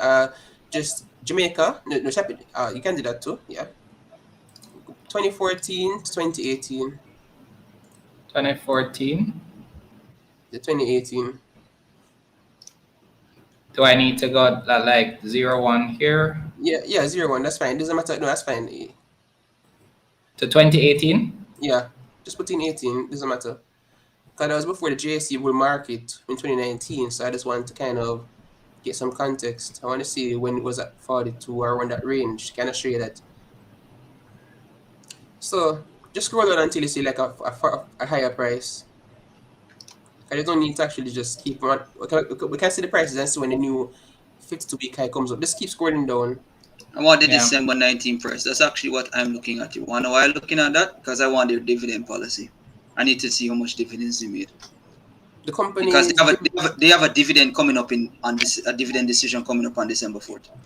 Of course, that's how JP does their dividends. They declare it in December, pay it in January. We passed December. Now we're in 2015. Continue. Okay. Because the thing is, I said I don't remember if it's going back to 20. So the thing is, if it's before, we can actually check back to 2010 to like 2014, for example. But I just didn't know which period they passed like $40. So it's $30 right there. Continue. Went to 29, 2015, 31, 33. Continue scrolling down. New all-time high is 35.50. All right, see there. So I was talking about the time. It's in 42, 45. See. So 26. No, but here's the thing. What if you've been holding this from 2016? Boy, we're funny your corner. It is dark. Very much so. Invest in August 2016. So yeah. And I never looked at JP at all back then. But you see what I'm showing you. So JP has gone to some significant heights. But yeah. The fact that COVID came and the fact that they have a massive seller right there just wanting to exit. And then the person was saying about MJ is setting Lombard. So no, I wouldn't necessarily say they were setting Lombard. It was a general discussion. But you have to remember that MJE's decisions will change, because in one sense, back in June, they were saying in one sense they were looking to expand by more SPL, quote unquote, were looking, and then by the end of September, you see them increase their stake by 1%. Mm-hmm. So the thing is, it necessarily mean that they're accessing the stock to do something else or whatever, but at the same time, as I just tell people all the time, you have to really be careful and understand understand the share float. If the float is very small, it can be a problem. So, for example, Productive Business Solutions is only 0.92% of the stock available outside of the top 10 directors and senior managers. So, if you want actually Get anything. your salt, and the thing is, if you want to sell, it's even harder to buy because, for one, people don't even know when you're going to anybody's going to sell it all together. So, if you want to try and sell, it's a hard press. You That's understand? another. See now that point there, David, is a very important point. I think a lot of investors, I'm going to say it ignorantly, I think a lot of investors in the market are not paying attention to, and that is who's the top 10 shareholders and how much they actually hold, right? They miss that point very, No, very because the carefully. thing is, okay, so I've been monitoring these things. I even did a spreadsheet last year. I need to update it and do a new one. But when I did the checks, what I did discover was that Productive Business Solutions was the most illiquid company on the JSE in terms of free float. And I was in September, the stock hadn't traded for more than 20 days in the entire calendar year up to that point. So imagine you've had more than, for example, 200 trading days in a year, for example. I don't know the exact number. And you've only had trading for less than 10% the entire year. And I think the volume is so small actually trade that it can't even call it anything significant. And the most liquid as a free float company was Proven Investments Limited. That's the most liquid stock up to that point. And it's checked back. I see first I probably took them over, but it probably should be proven still. But they're the most liquid stock in terms of the free float available outside of the top 10 and the rest of the senior managers. So because of that, the stock is all going to have some kind of volume available in the market, which can be a bad thing if if you're a person who likes to look whole and for long term and so whatever. Because for me, as proven, the price is relatively constrained to a particular band, and the way I see it is that you have to basically trade the band to increase your holdings. That's because the thing is, what I realize is if you decide to actually hold on to that stock, especially in COVID now, you're suffering. You're Yes, you basically are. starving. Because, so for example, I remember the other day, I'm a long term account, right? I bought some proven at 0.2176. So it's a 0.248, and I bought back some more 0.2255. And that's just how I've had to basically look at the US market in Jamaica in the sense that because these companies are so liquid, which isn't a bad thing in terms of they're finding a person to buy the stock from sometimes or sell the stock sometimes. It is a constraint because in the same breath, persons might be willing to sell and like selfish can constrain the price. And you know that average one is for these stocks. So you really have to understand that hey, some of these stocks, the best thing you can do is like even with JMMB recently this week, sell it there in the run up, that's around $40, buy back around 38 now, and you just keep doing that strategy in terms of swing trading from a I perspective. ain't got. Yeah, I know. I ain't got No, time for that. no, no, I no, ain't no, no, got no, time. no. Chike, I don't need to monitor the market every day. That's what I'm showing you. Yeah. I don't need to do that. If you understand where the company's trading band is and the spread is, True. then You and just you set your alerts. It hit. So as no, soon I as it don't hit need the to. top. I don't need to Chike. JMMB emails me every time I do I get a trade is done. I was buying Cygnus credit MFS limited IPO price last month. I bought a good chunk of it at 11 cents IPO price. And I can sell it right now and collect easy 11% if I want. Yeah, I get you. And and I get uh, you. and then even somebody a while ago was looking at some of the messages earlier. Somebody's asking about Chike is not interested in those small movements. Chike wants 100% on his money. He no, doesn't want 10% a week for 10 weeks. He wants 100% one time. no, I got. I'm not distributing that perspective. I'm just giving that example to persons who are looking at Yeah. certain Thank you. stocks and say, Thank you, and David. my track is going Yeah, man. up and so on. Because the thing I said, the top 10 ownership control matters. Are the person want to sell, buy, And then I saw somebody said earlier, Kefash, right? Asking about NCB falling under 100. If NCB financial over $100, I going in. that would I'm going in as well. either be hell or it's an opportunity of a lifetime because NT is currently trading at August 2018 pricing levels. If it's Yes. about $200, it'll be getting back to probably like 20 early 2018 levels. Because First of all, Scotia right now trading at August 2016, November 2016 levels. So if you're a person who's willing to get great deals, Yeah. because NCB Yeah. First and foremost, let's establish something. If the top, and I can say it publicly, if the top too big to fail financial institution goes back to below $100, I'm going in because it's the one institution that I can basically lock my eye and say, yo. Hold on, Chike. So let's just say what Chike is saying is not financial advice No, to it's not. purchase NCB. It's my Right? I personal. have to say that. Yes, but Yeah. this is the financial company of Jamaica. Yeah. Let us establish that everything about them, they're number But one. They have everything. here's the thing though. I don't like to make investment decisions based like you see that what you just said. To me, a company is not too big to underperform. Right. That's So I true. mean I don't want to make an investment decision because NCB is NCB. Right. So I do want us to cover a question though that was actually posted in our Telegram group. So guys, if you have not done so yet, join our Telegram group. This question was posted by L.E.A.R.N. So I wanted us to talk about it for a sec. How does one determine that Lombard is a $4 to $5 stock or that JMMB is a $60 stock if it's based on P? Well, it all comes on to what metric you're going to use. Like that doesn't necessarily, it isn't necessarily with just one method because you have some persons who are going to use the same method as you, use different components in terms of discount rate and so on, cost of capital and whatever, and get a different valuation. Under the quote unquote value that JMB should be trading relative to the market, it should be quote unquote trading at $100. And that's just from a quote unquote PE standpoint. So the trailing 12 months is around $5. It's trading at a PE of $7. So we're trading at a market average of 20 times, trading at around $100. But the thing is, people move the market, not PE and other valuations. Because, in all honesty, if it's the US market, JMB will never be trading below 10 times PE. And the thing is, for Lombard, they're buying back they're buying the property they're currently on, which they've been leasing for the last 2-3 years. And they're saying they're going to expand in a location. But in all honesty, as I said, what you determine as value for a company is subjective because, Very true. as I said, you can be comparing PE. PE can throw you into the gully. I mean, when you go to the cash flow might be erratic because of what the company does as a business type. Right. And you can say you're going to use dividend discount model, but the company is paying a conservative dividend policy.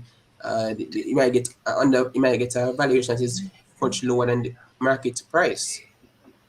Which is why, for me, basically, I just look on one thing. Well, I don't look on one thing. That's not true. I look on, as we always talk, David and Dean, I look on different metrics. Okay, you do not look at one thing. You look at about 100 things. Well, true, and I form an opinion, and it has to be dependent. So it depends on what the company is.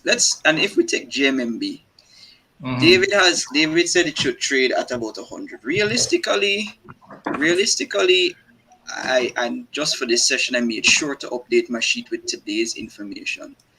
Here we have JMMB as of today. Return on investment is about 13%, basically. So the earnings yield is 13%.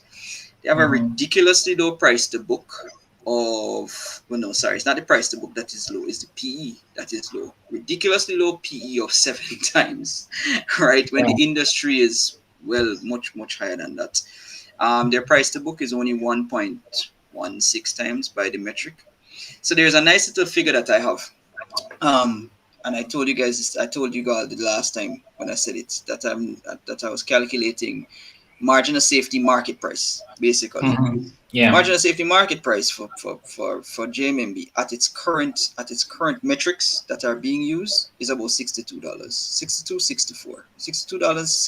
It has been changing every day, but as of today, it's at $62.64. What is JMMB trading at? $38.27. Yeah. So pretty much, and if you were to add metrics in, to say, for instance, like changes in projected PE, etc., it kind of dips a little bit, But Wait, you're sharing something?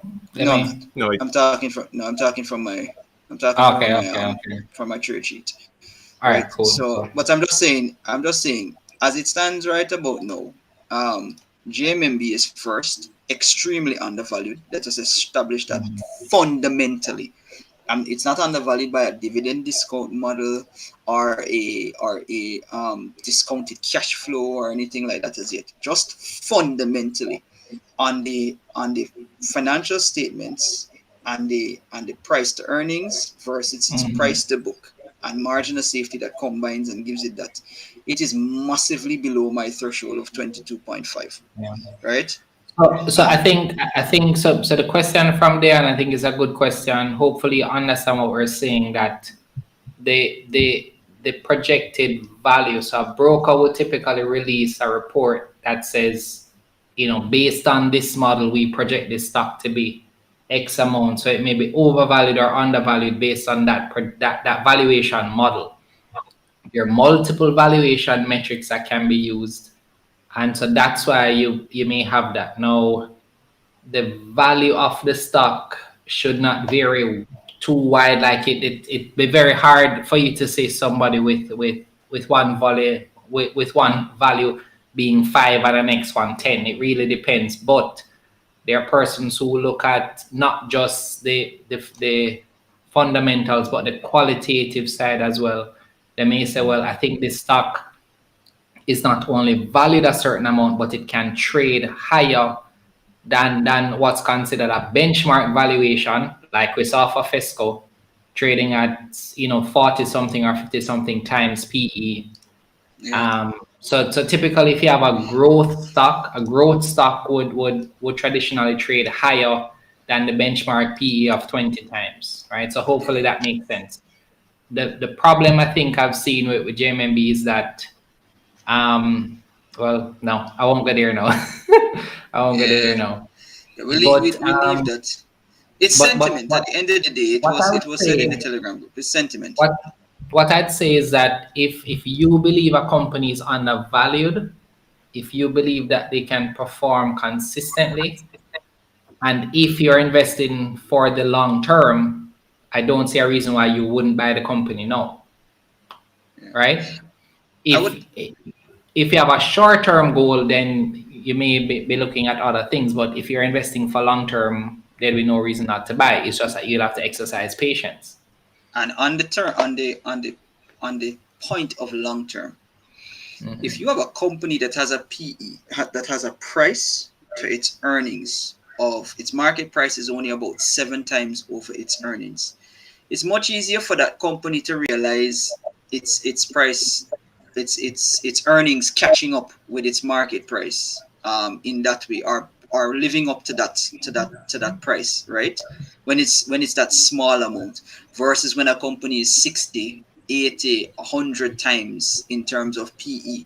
So in all honesty, for those long-term investors who are set and just like that, they've parked their money in there as like, for those who trade, they go out and they get the high swinging stocks, the ones that are there that everybody's talking about. But for those who want solid, stable, well long term run returns, they do go for JMMB, as far as I'm concerned, or how I view it. Because if you look on the company fundamentally and then you look on the company qualitatively in terms of what they've done, David is back. Germany, you're very aware. Look on the number of places that JMMB has its hand dipped in, that it is getting returns from all different subsidiaries or holdings, or just share Yeah. purchases that they have.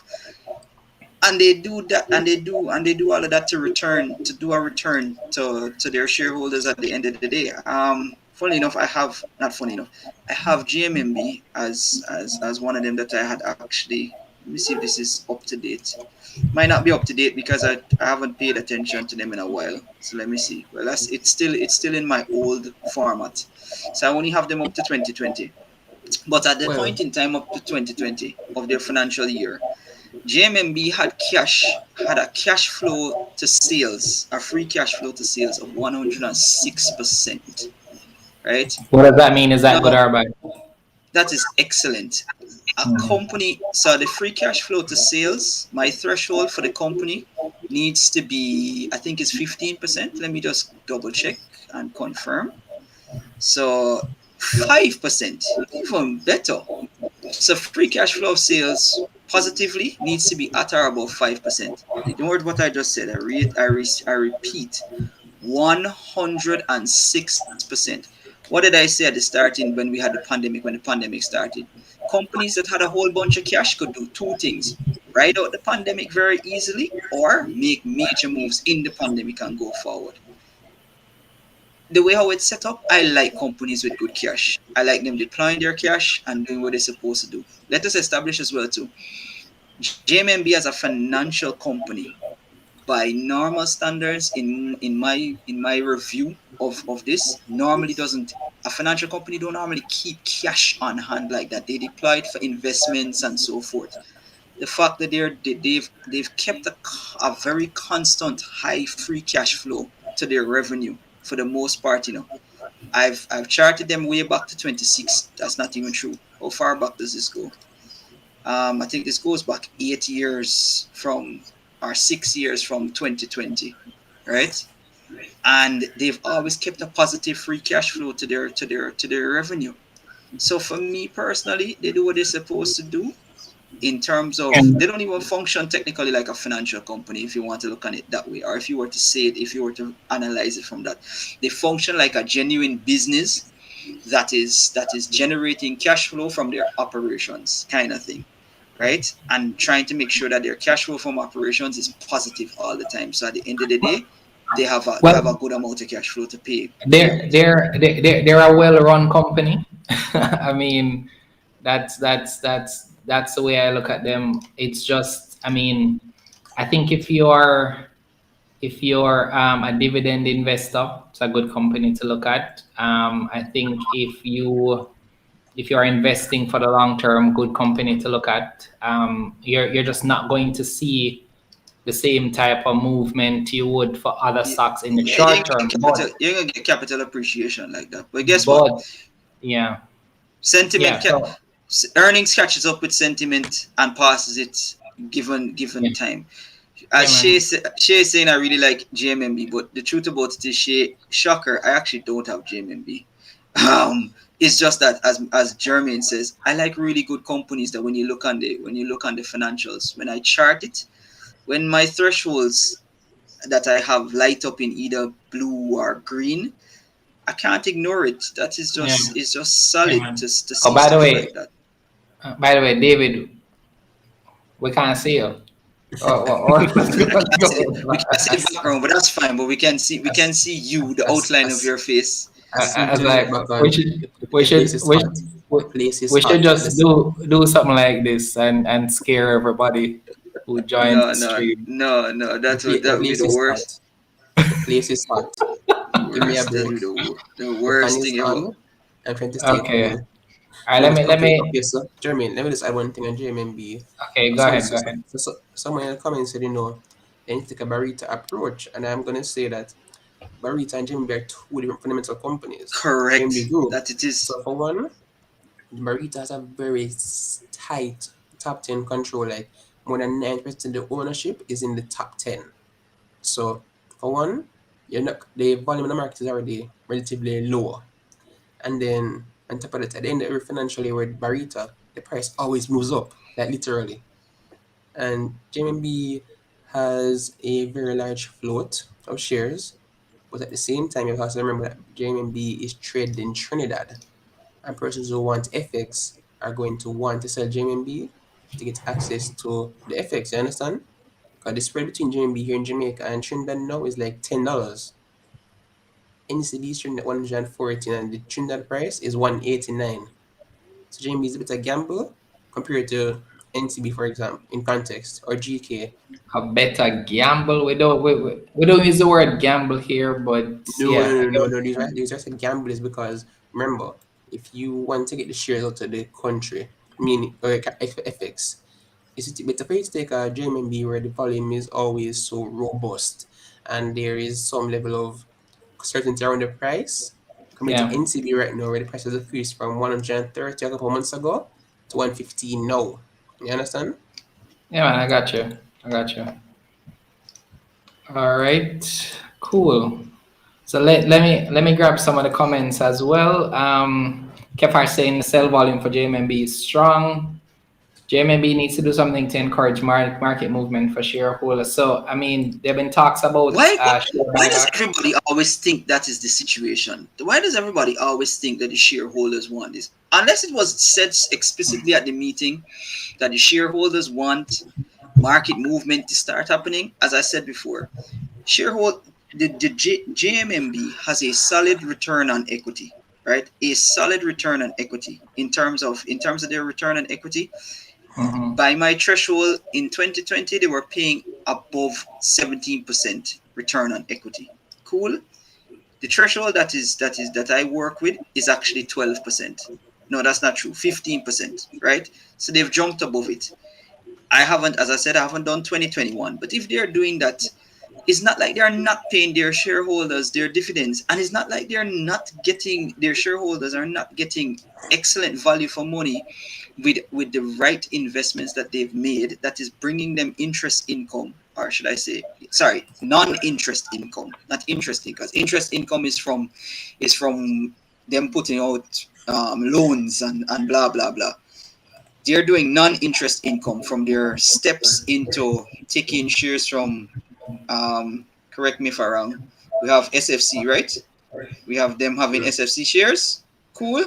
SFC is Sagicor Financial Company, which is in US dollars, which has basically posted a very nice profit, which basically, when they pay their dividend, is going to pay JMMB in US dollars.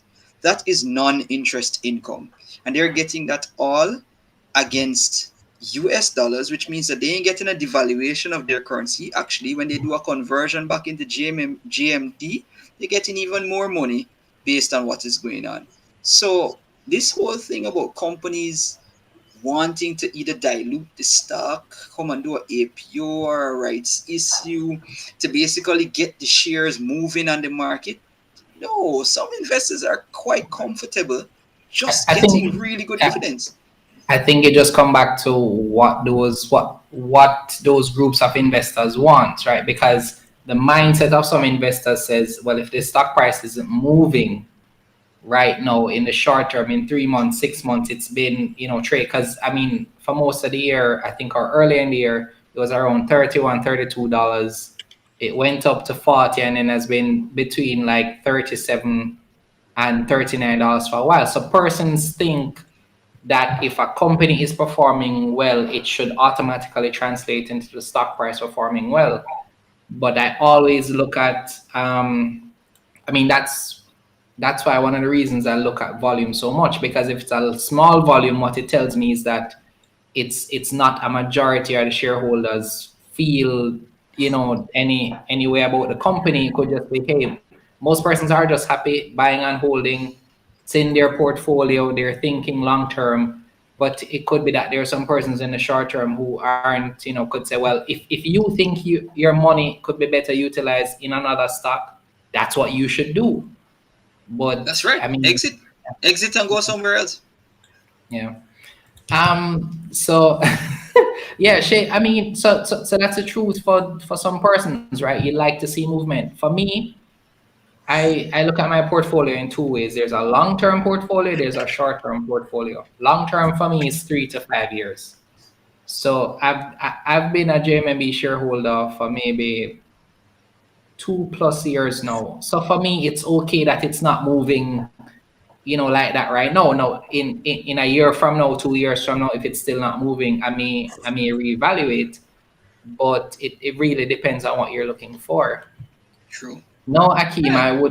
I would not exit and buy select F. How is that better? Well, How is well, it that depends. better? Depends on what the person wants because select if if you're been at the 50 cent range right now, I Oh think what wow, two okay, 50 cents. That's interesting. If you're getting that 57 price, pounds. And you just got a dividend coming up. declaration. Yeah, let me check. Yeah. No, I'm telling you. Yes, you did. No, I'm For what select the yield is. I'm what the for yield is. select Okay. for the select F it's 0.01, 0.0177, and for select MD is 0.0077. So select F is at 50 cents. So a 1 cent dividend, a 1.77 cent dividend is what yield? Let's see our yield here. So no. It's not gonna be much though. 0.0177 divided by 50. That's wrong. That's actually 3%, 3.54%. Now you would scoff at it because it's actually their first dividend for the year, if I'm correct. No cheeky. They It paid back isn't? in May. They paid back in Oh, May. well that means now you have 2 dividends. So that means the dividend yield is even higher. So okay, cool. Right. So Okay. if you manage to snag that at 50 cents from before the first dividend was paid, that means you should have made a decent A return. decent if you're holding from IPO. No, not No, if you're it's not holding the from reason. IPO. I just said from if you snagged it at 50 cents back before the dividend was paid in May. Mm-hmm. Because you will combine 2 dividends now. You're going to combine you would have combined the May dividend and the one that is coming up to Okay. realize Well, your true dividend yield. So let me okay. do some checks cheeky. So when I do the checks, after you factor in withholding tax, the dividend yield is 2.83%, which isn't bad in the context of And you haven't company. added the May one again as well too. No, I did. Because I added it already. you did? Oh, okay. Yeah, it's 0.017 for the entire year right now, and the price is Oh, 0.51, which is 3.33%, but that's without the withholding tax. When I add it in, it right. comes to 2.83%, and that's why I was saying that for a company that's trading below its fundamental value, which is around 70 cents net asset value, right? Right, net asset value. And the trading value is at 50 cents, and you're talking about the fact that once NCB has paying dividends again, it's over, Select and the thing fund is is, gonna go back up. Yeah. because Well, it don't have to go back up, but they get that's dividend money. that's the big hole in their portfolio right now with the NCB. So give me a Yes. second, Jermaine. I'm gonna find. Yeah, no problem. I'm So gonna let find. me just make some announcements here. I want to thank everyone for being here with us. Please like the video. We're seeing quite a few persons here and only like 20 likes. Please help us out there. Next thing, I want us to shift soon to look at Carib Cement, Oh and yes. I think we may have enough time to cover another stock after that, but let's see how much time we spend on Carib Cement first. We've been Also, doing this for over 2 hours, so I think we can go a little bit longer. Maybe about stop at about 9:15 there about. Where If we you going have to now? Carib questions, Cement? yeah. Jermaine. I'm sharing my screen right now. Okay, let Okay. me look for it. You see my screen, Yeah, Jermaine? yeah, See my man, screen? seeing So it. this is Sagicor Select Funds net asset value as of today, right? 0.773, which is a discount of what? 34%, right? No, Discount of 34% from IPO price. no, from the current market price. Okay. IP price was 98 cents for Sagicor 98 owners cents. and a dollar for everybody else. So it's a loss. Mm-hmm. Yeah. So what I Yes, was it is. calculating is that if NCU was to pay dividends at the original rate of a dollar per quarter, Sagicor Select Funds will be getting $35.23 million each year from NCB. And that's the big issue. With the NCB paying more in dividends, the cash flow is suffering. That's the big issue because Sagicor is paying, Scotia is paying, Guardian paying, Panjam is returning to pre-COVID dividend payouts. Yes, they JMMB is are. paying out more. Varita is paying out. Everybody right here, even Lasco is paying now, and Lasco's in is 2017. You understand? Except for QWI, Point and J6, Key, Iron Rock, and a few of these other companies, everybody's just paying So, except so, so, NCB. so, so, are you saying that Akeem was right? That must exit their JMMB and buy a selector. I'm not a financial advisor. Neither I'm am not I. advising, you know. I'm not telling anybody to do that. Remember the Personally, disclaimer. you don't want to go into select F unless you have the stomach to deal with what's going on with it. Jermaine, I personally Ah, still I was think that about to ask select F about is very this. long term. I was about to ask to highlight that. So on yeah, the man. investor briefing on Monday, the buyback hasn't been confirmed as yet. So management is currently building the proposal to present to the board, and they say they would Hmm. need an EGM to actually execute the buyback. So give it like 3 6 months then. Basically, and knowing the So fact that no, Just but like that's we're really waiting on the dividend announcement from Carib Cement from about June, July. y'all ain't getting that. no. They formed a dividend. They formed a committee They to form a discuss a dividend committee. They policy. didn't say anything about. They formed a committee, and I gonna enjoy us talking about Carib Cement because I don't know And where Well, everybody's going. we're there now. It's time. all Carib right, Cement time. one more thing, Jermaine. So the thing is, uh, e- even last week, what you call them again? CNWJ deferred shares. CNWJ Credit Union, they're doing the Yeah, buyback of their deferred shares. yeah, they said that. Yeah, and it's a 20% discount for them. So imagine you issued it at $200,000, and you can make back for $160,000 instead. Hmm. That's just the Okay, beauty of doing different shares. so Akeem is saying he was joking. He's not a financial advisor. Neither are So just we. keep that in mind. Neither are we. Neither are we here. I'll Right? share the This Carib Cement video is chart. just for educational purposes. I'll share the Carib Cement screen right now. Oh, all right. Let me see. Let me see. See it here. Hold on. Yeah, there you go. Mhm. What a dive. One lovely precipitous fall, all because somebody decided to take an exit. Because of what they probably saw in the AGM notice. Let me share from my Twitter. Well, Hmm. I'm about to have some fun with everybody here now because I've got Carib Cement on analysis because I did do the analysis. Hold on, Chike. Wait, man. Don't spoil everybody's fun yet.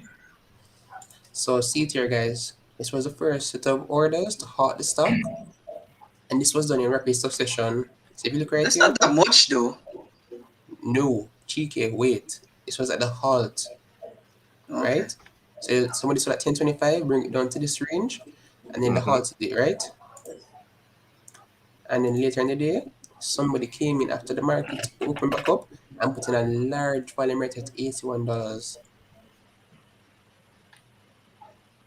And you see Okay. people were just buying it up like crazy. By the time the market closed, it was gone. Oh, so Mm. somebody sold 271. That's what I'm seeing there. So the volume for the day was this amount. And this is the last sell order right now. Yeah, I saw that But down in the system. this was a joke. This was a disgusting joke. So wait, so imagine this, right? So let me get this straight. If there are persons who bought at $80, if the highest sell order is $99, that's what? 25% gain Almost, yeah. in a day. So if it sells for $99 tomorrow, the persons who were able to buy at 81 made 25% on their money in a day. But that Exactly. is that is them trying to get out at that point in time too still. So they need to get out. Mhm. No, but cheeky. The thing is, the thing is, I get where the concern is coming from because persons were saying that they're wondering why the hell is it that they haven't included dividend policy on their agenda of the AGM, but they've included the agreement with Cemex for that master services agreement.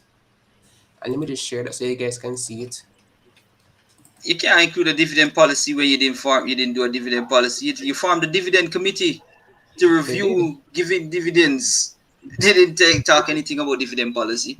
But Chike, People, did you actually didn't say see it here? Wow. yes, Quick, dividend policy committee. So, quick question to you, Chike. Did you tell the board what the kind of dividend policy you would have wanted for the for Carib Cement?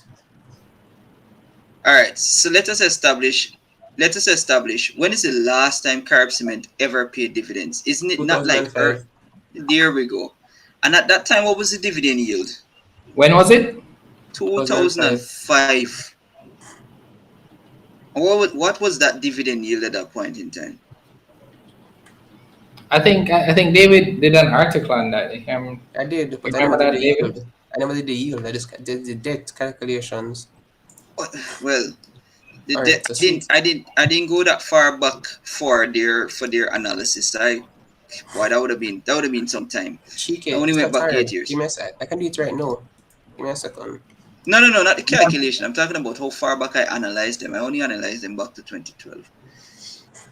Remember to zoom in when you No, of course. So, Yeah. and I'm going to point out to you guys is that you can use Google for a lot of things. Keywords matter.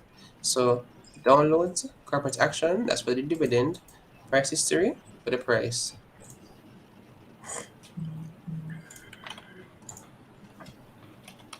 It's mint, nothing else. Go back all the way.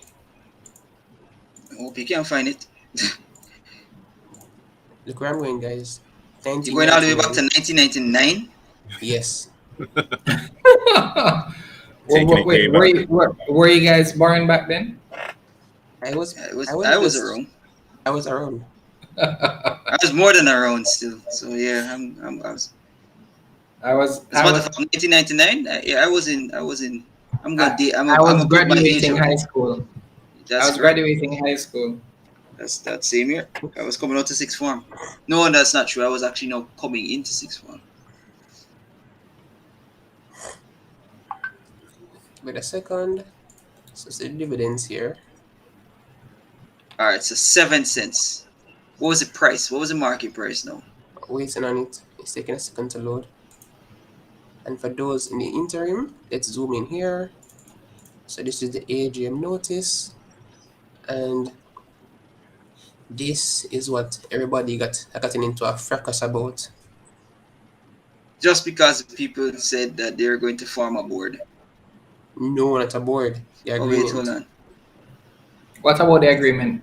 Master Services and Intellectual Property Agreement and 2 sub agreements with CIMEX SAB and its affiliated companies to establish the general framework for the corporate services provided by CIMEX to CCCL, as well as royal. Also, they're expecting to get big money payout based on what royalties and trademarks, basically, going forward.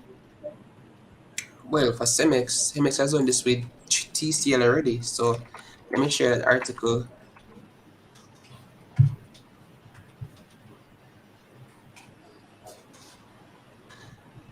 You see, this is the great thing about investing, which German and I always knock heads about. I don't like invest on speculation. Like, it's great to see your capital appreciation, but at the same time, man, I rather see concrete information that, listen, the company is going to do X and we work with it from there. As Jermaine and we all agree, there's no wrong time to get into the company if dependent on your time. It's all about your time horizon at the end of the day. So Yep. you can step into the company and go, this company costs $30, and you're not gonna buy it because it's too high. And then next thing you're cussing yourself or you're beating up on yourself. 5 years later when the company moves from $30 to $100, right? Exactly. And at that point in time you're like, oh, I missed it. Yeah, and then you're like, I definitely ain't gonna buy it at $100. But then the next 5 years comes up. That's what we said about NCB at $100 a few years ago. Then it went to $240. So yeah. So it's about doing the analysis and being convicted in your analysis. That so I don't like speculation, which is why I like the numbers. As long as the company is doing the right thing of putting out the numbers. Yeah. And see it here. All right, guys. So before you jump into this, I'm going to be away from the keyboard for a couple of minutes. So go ahead. But if you need anything, I'm here. I'm just gonna be backstage. All right. Okay. All right. So David will be looking at here. Okay, so I'm going to calculate the current, what the fee would be of 4% of revenue. Mm-hmm. So let's skip down. Calculator is here.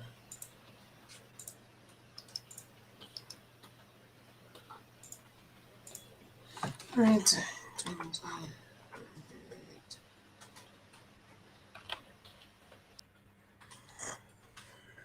So the ABB basically paid about $804 million each year under that agreement. That's not bad. That's a good No, change. that's going to hurt us as general shareholders, though. It was actually 4%. They're ready to charge under that agreement because Cemex already approved it. That's interesting. How does it affect the books, though? I just showed you. It's Oh, 804 million. So I was saying that if it got 804 from this, so let's see.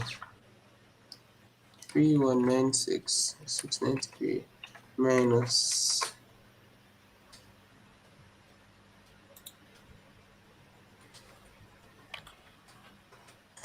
That's how much it would eat into revenue compared to last year.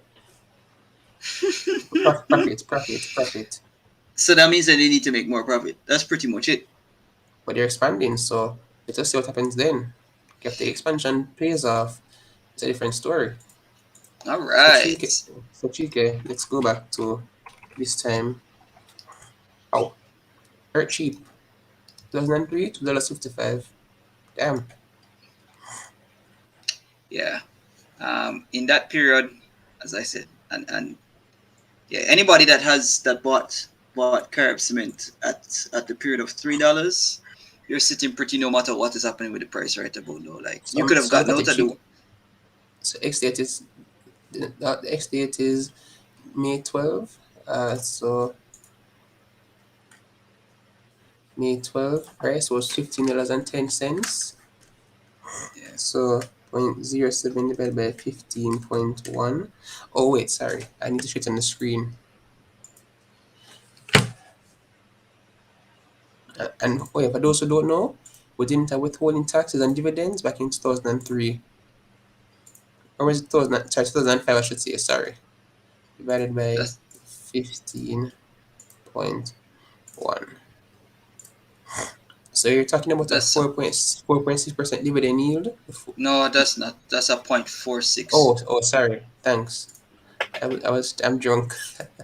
I should say tired. But yeah. I was just about to ask you what you're drinking. Yeah, that is. I mean, given the time period as well, too. Especially then, you have to look against what was happening in the economy. It was after FinSac. So. Yeah. I mean, 2001 it was 5 cents. This is something then. Let's go back to 2001 then.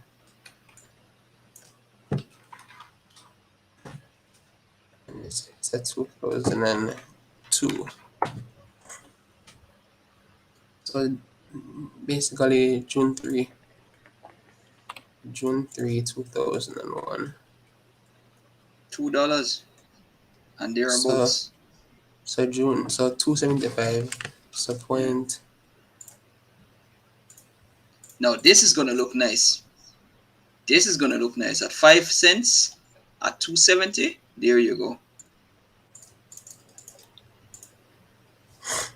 So that's a 1.8.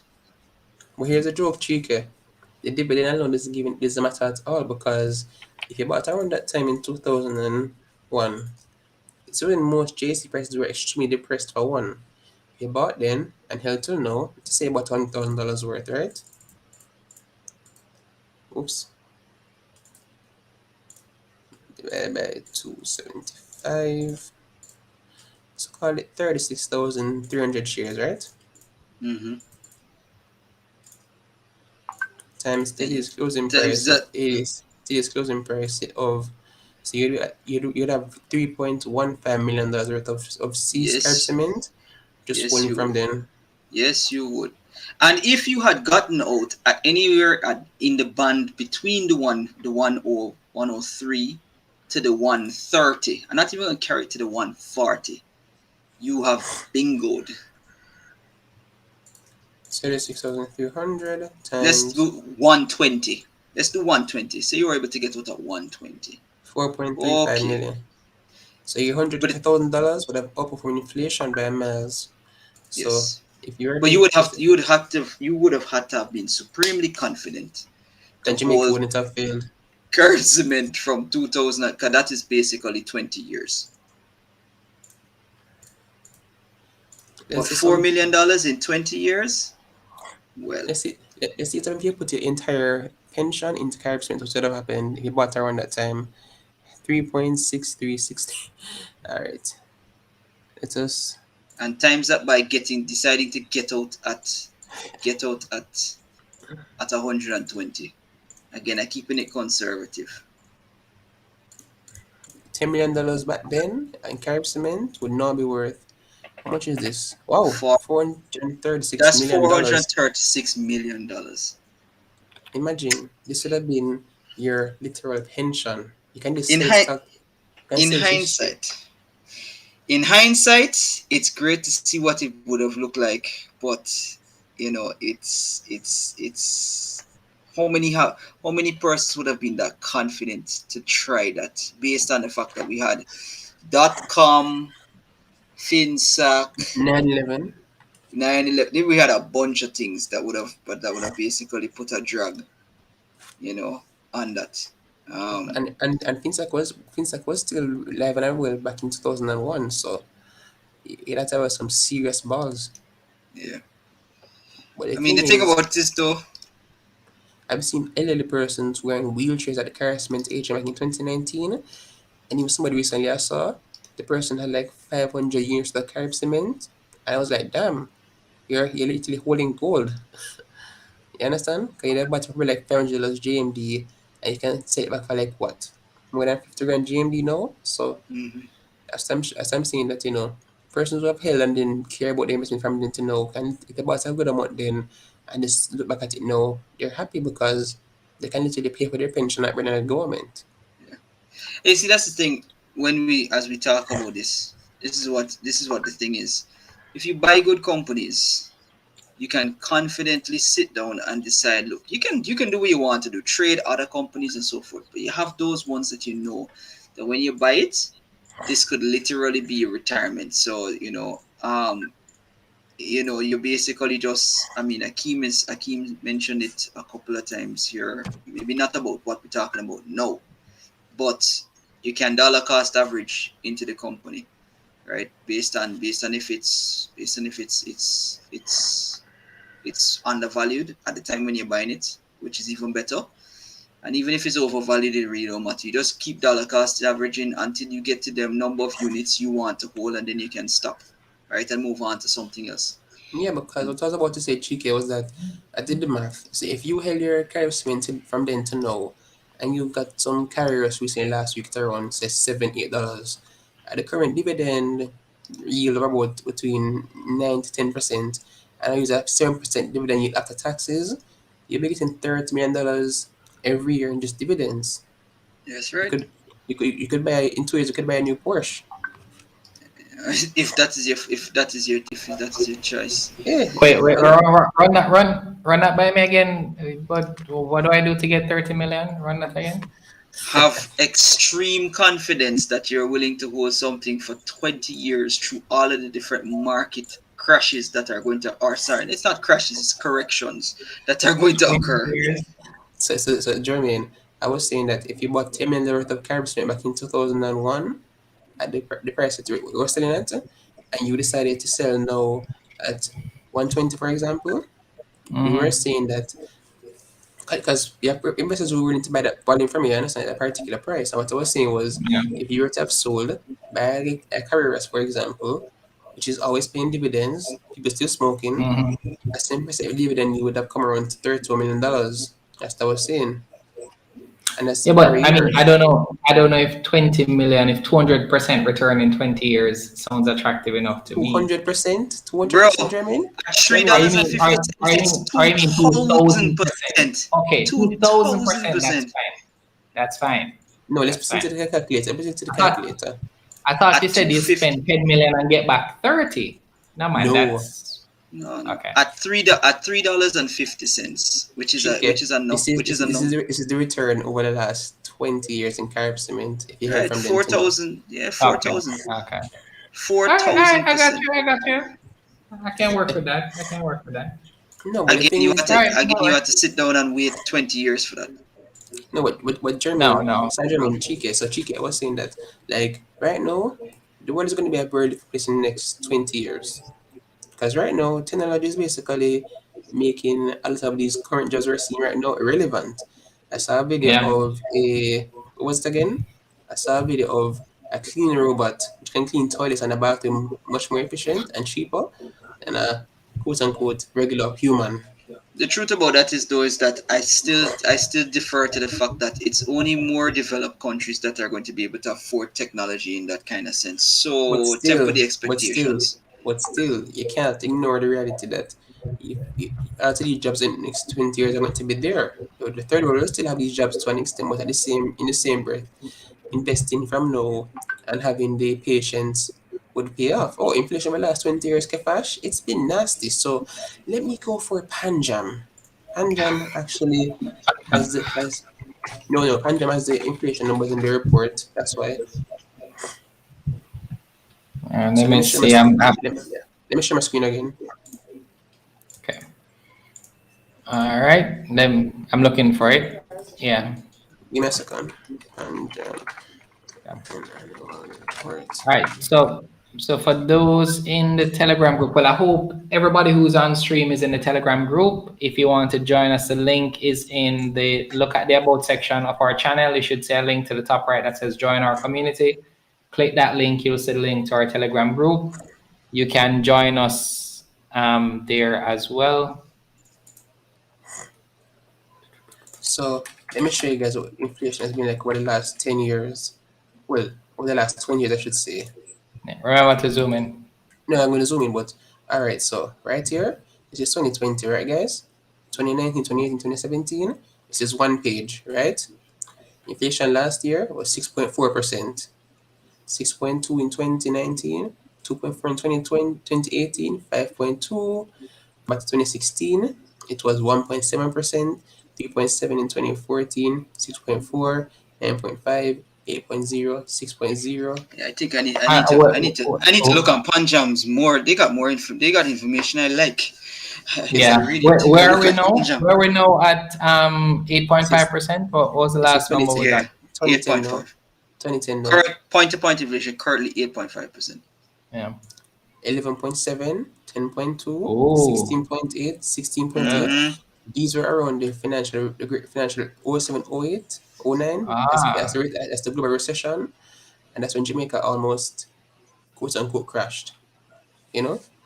Yeah, I remember 5.8, those years. 15.9, 11.6. So how guts you now think you are, Jeremy, to go and plunk $100,000 back in the day of 2001 in Carib cement and decide you're going to hold it for the next 20 years?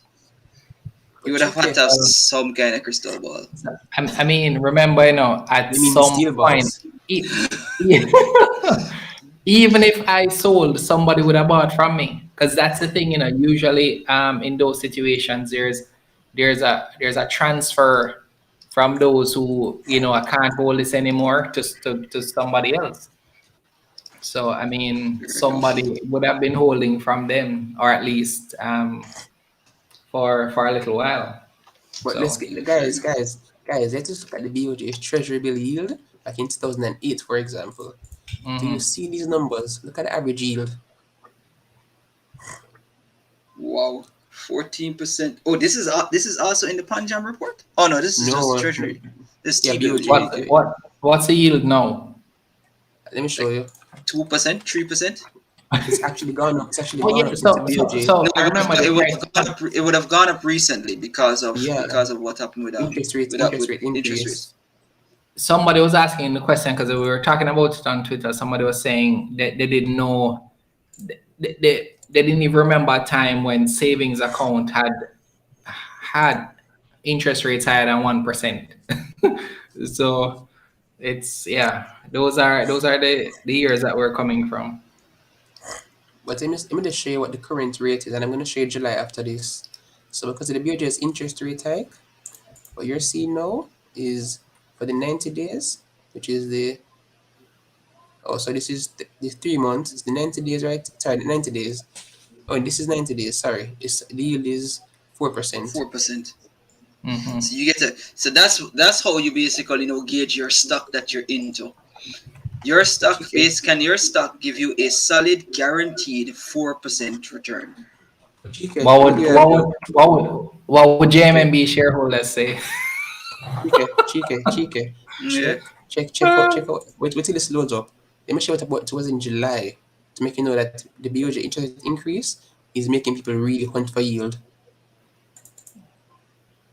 You see this? That was only 1%. Yes. Yeah, Wow. and it was 90 days. This was back in July, and Yeah. now you're talking about 4% average 4%. yield. Yeah, almost 4 times since July. And again, this With is interest this rate is one of the increasing, most it's this going is to one of the increase even further. most and this is one of the most secure things you can get in terms of risk. So why would I go into a stock if I can get this kind of return in 90 days, risk free? Basically, GK. it's not risk free, but Yeah. 14%. 14%. yeah, that's wild. We would hope we never get back there. By the way, Agreed. because it cannot be that Jamaica's in a good place if the treasury bill yield is 14%. Well, I wouldn't look at it that way. All I'd say is that just be sure that depending on what's going on in the environment, you're in the right type of investment. I'd rather say it that way, right? Because I mean, there may be factors outside of our control. Well, we did the course. I like to refer to the fact that we did the course, and technically, when your interest rates are going up on your from your central bank, Mm-hmm. the suggestion was to remove your exposure in very risky stock and start moving to short-term securities such as T-bills, etc. Yeah. Right? So those who are wondering, the course GK is talking about is a JSE Securities course. It's a course that the Jamaica Stock Exchange offers. I think it's a 3-month course. The cost at the time was about $80,000. So both of us did the certificate for that course. To be honest, I would recommend you to just go on the TD Ameritrade free course instead. No disrespect, but I'm doing that already as well too. In all honesty, sorry, Chike, let me explain. In all honesty, I do not believe the JSC Securities course, and I can say it so heartedly, is appropriate to train persons to go and give financial advice. I no comment. No comment either. All I would say is look at the course outline. I got a ton of benefit from the course. I will genuinely say that. I got a ton of benefit from it. No. So the thing is, in the course gets into industry. If you want to be a financial advisor, it's in my opinion, you need to do more work on your own. In terms of we're doing that. We did the course I did the course. We both did the course for technically fun and just to see get a better understanding of I didn't do it for fun. I did it at the time because I was planning to be a financial advisor. So I know that financial advisors did that course. So if I have the course, it's one less thing. Yeah, that was true. That's just my point. That's just my point. That I'm not saying that the course doesn't have value. I'm just saying that advisors in Jamaica need more comprehensive testing or work to really, advance themselves. And I was saying that for those who have TD Ameritrade, they have their free educational courses, and which is gold. They also have free YouTube videos as well. And there's a website called Corporate Finance Institute. They have their programs there as well. A little bit more in the JS, but you get a year's worth of access to some very quality material, Bloomberg market concepts, and a couple of other things. Sorry, Bloomberg technicals, Bloomberg system. The main advantage I would say the JSC's course is that you get Bloomberg market concepts along with it. And let me show people what that is. Find a course, David. So on the course topic, I'll mention we have a free investment class coming up December 4th. That link is in our about section as well. You can sign up free for that course, and we're going to have some more courses coming out early next year. Mm-hmm. I speak louder again. So Tevo keys. So I was saying that This is the course that you get when you do the JC's securities course. This comes with the actual, when you pay for the securities course, you actually get this as well. And although this course itself does provide a good amount of insight and covers a good amount of quote unquote gaps that I've identified, at the same time, if you're an advisor, I'd recommend you to still do your own training on your own. So, for example,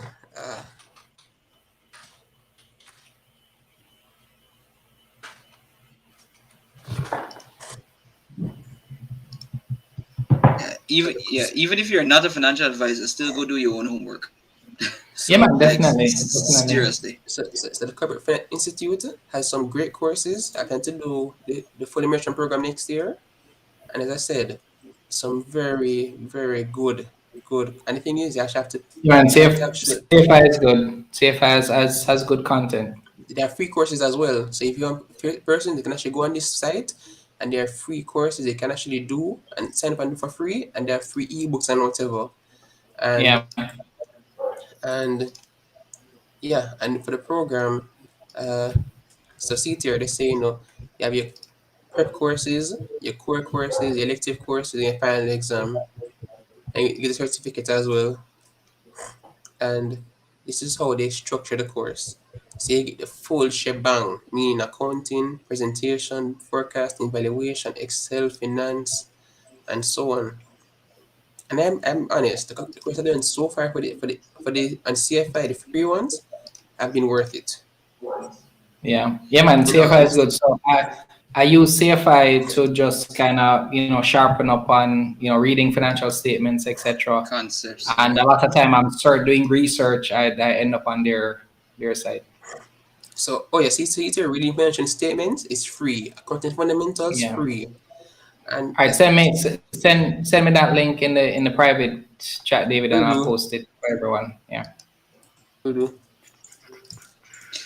Person was asking about where the TD Ameritrade courses are. So that is when you get onto their site, just go to their education section, and they basically their education section, the entire education center of itself. They have webcasts, and they have the different in-person events. So, for instance, Kiwi and their YouTube channel is like jam packed. Their YouTube channel, which is TDA Network, is basically running, I think, 24 hours. To be very honest, it was already shut down. The channel. So see, personal finance, talks about tax bases and so on, how to invest, planning for retirement, and it is very in depth. What I would also recommend to persons also is that they should, if you're going to be a financial advisor in Jamaica, I'd recommend for you and your client's sake to look at some of these online courses or comprehensive first world material, because if you're in the CFA and you're an advisor, you are properly duly qualified. I can't say anything to you. If you are a CFP, a chartered financial planner, I can't say anything to you. And to be honest, that is also something we have to admit. The industry isn't where it should be, in all honesty, and we have to just accept that. And that's why I say, if you're going to become an advisor for someone else in the future, guys, please, the JC will have market concepts to their course, but at the same time, look at doing your own free research or teaching yourself, because in all honesty, it's in your best interest and your client's interest when you actually are fully capable of doing your own research, discerning through news and noise, and able to actually understand the different jargons, fundamentals, and so on. I'm not saying you're supposed to be Einstein. It's in the same breath. I think that it can be better in Jamaica if all of us actually, not all of us, say, in the advising community, they take the time to do their own homework and do their own research in depth rather than the research department to truly give proper advice. That's just my 2 cents. And I'm not saying these courses it was worthless, I'm just saying, in all honesty, if the course is required to become an advisor, they should have a separate course for persons who want to become advisors. That is my 2 cents, because, for example, in Canada, your licensing exam, you have one. So let's say I'm a regular investor, right? and I want to improve my knowledge base. They have the course where you can do, and you don't have any exam or whatever, but you actually get the material, you get the lessons and everything. And then you have the one with respect to if you want to become an advisor and when you listen to the firm, it costs more, but you get books, materials, and the content is taught to you is an entirely different modality. So let me see if I can share it to you right now. It's a Canadian securities course. So let me show you guys in a second. Yeah, man. All right, so it's safe to say we're not gonna be covering any new stocks, but if you have questions, feel free to post them now. I think we can wrap up in about 12 9 minutes minutes. or so. Yeah, man. So But let me I really hope you guys enjoy the stream. We did this for you because we know that the 1 hour may be too short for some of you. So we wanted to give you at least 3 hours, and that's what we've done here tonight. So hope you guys have liked the video. give me a second. Ready to share? Okay. All right. I'm coming. I'm just looking for it. So Yeah, let me man. share it to you right now. Give me a second. Yeah, man. So, because the thing is, I want to show you guys. So I haven't found it immediately, but I know what I want to show you. But so for the Canadian Securities course, let me zoom in. This is in CAD, by the way. You sent me the link for that one? Sure. Yeah.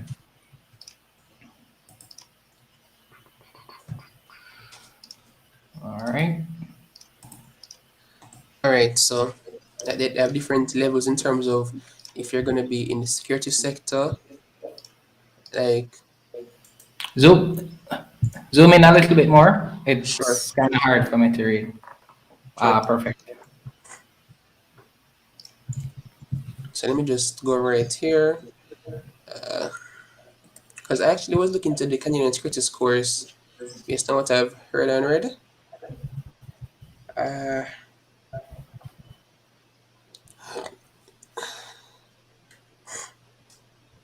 So yeah,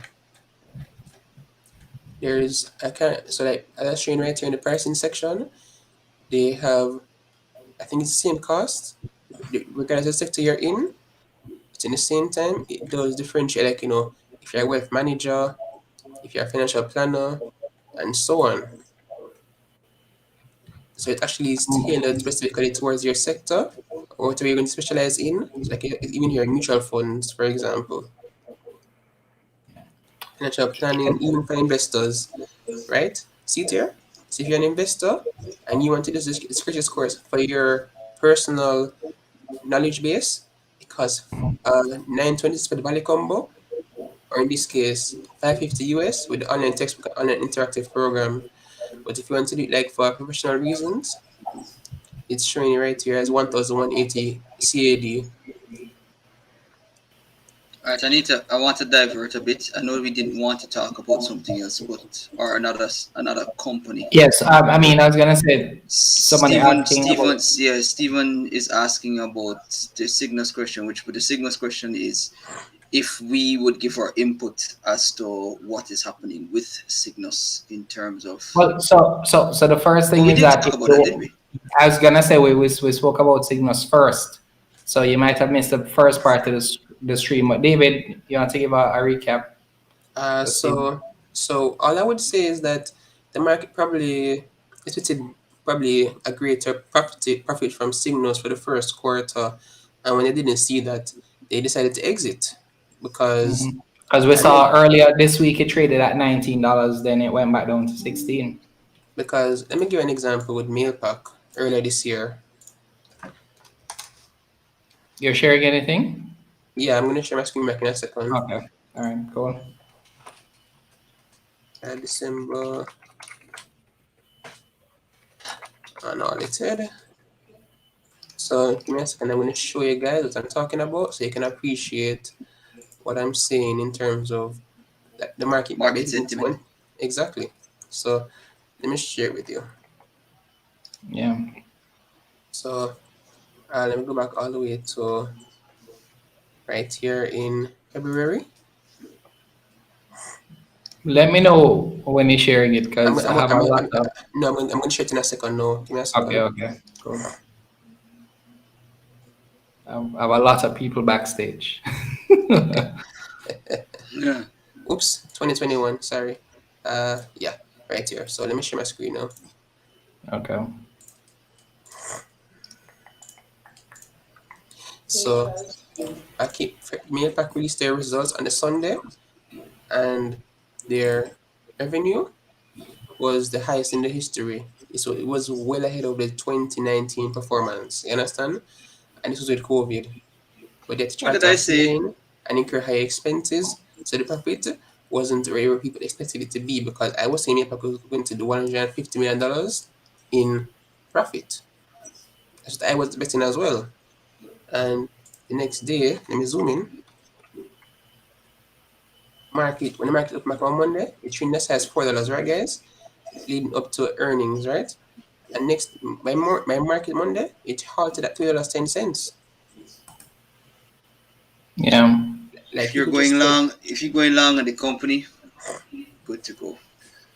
no, and that's just For it. People, But Chike, is not everybody going long, true. right? So, yeah, man. And I But I want mean, one. I think it's good to ask these questions because I mean, not we take it for granted maybe because we know it, but not every investor knows how to explain these subtle, but I mean significant depending on your purchase price. These changes in price, because if you bought at $19 and it's at 16, that would be no noticeable for you. Yeah. If you bought at 16 and you saw it at 19 one day and then 16 the next, that's noticeable for you. So it's always good to answer these questions. Yeah. but I said like the market is gonna have expectations, and when that meant they're gonna just cut. And the thing is, the company itself may not fundamentally change, but in the Yep. same breath, person's timelines vary. And the thing is, if their invitation wasn't met, they're gonna exit when along with And the rest of the crowd, which is gonna drive the and price that's down. the most important thing for us to understand as investors. So there may be about 60 of us on the stream, right? So If let me share something. Let me share something very quickly, and that's yeah, man. Cygnus is before COVID, right? Yeah, go So ahead. Cygnus was trading before COVID. It was 2020, 2676. And remember, Cygnus was a smaller company around this time, right? No APO, nothing. Cygnus is a much larger company, about to break the $100 million in total investments and assets now, and is going to expected to hit their $8 million in total revenue, $3 million in profit earlier than expected, right? So when the market is trying to basically get angry and say why the man not give better results or whatever, see, 26.99. That was $27 was the, I think it was all time high, $27. Yeah, I think And so. the thing is, the question is still not fitting your goals.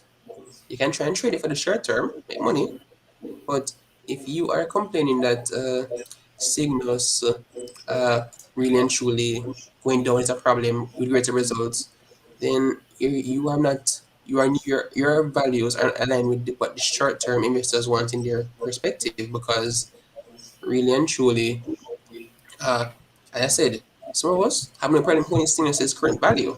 It is I know Giovanni has no problem holding Cygnus. I know that personally. And Troy. On Twitter, I saw somebody who had got $100,000 dividend from them. He mentioned it. Giovanni And mentioned it. yeah, yeah. And not just So it. And not just it. yeah, The thing is, you're going to say why senior person is going up and the results are better. The reality is, you might be a long-term investor, but in the short term, you're still concerned about the price. And the thing is, are you a short-term investor or are you a long-term investor? Because end of the day, if the company is better and bigger, what's the worry? Because GK was trading as low as $52 last year in COVID. It just has yeah. 110 recently. Set now 105, I think, probably. I'm not sure exactly, but still.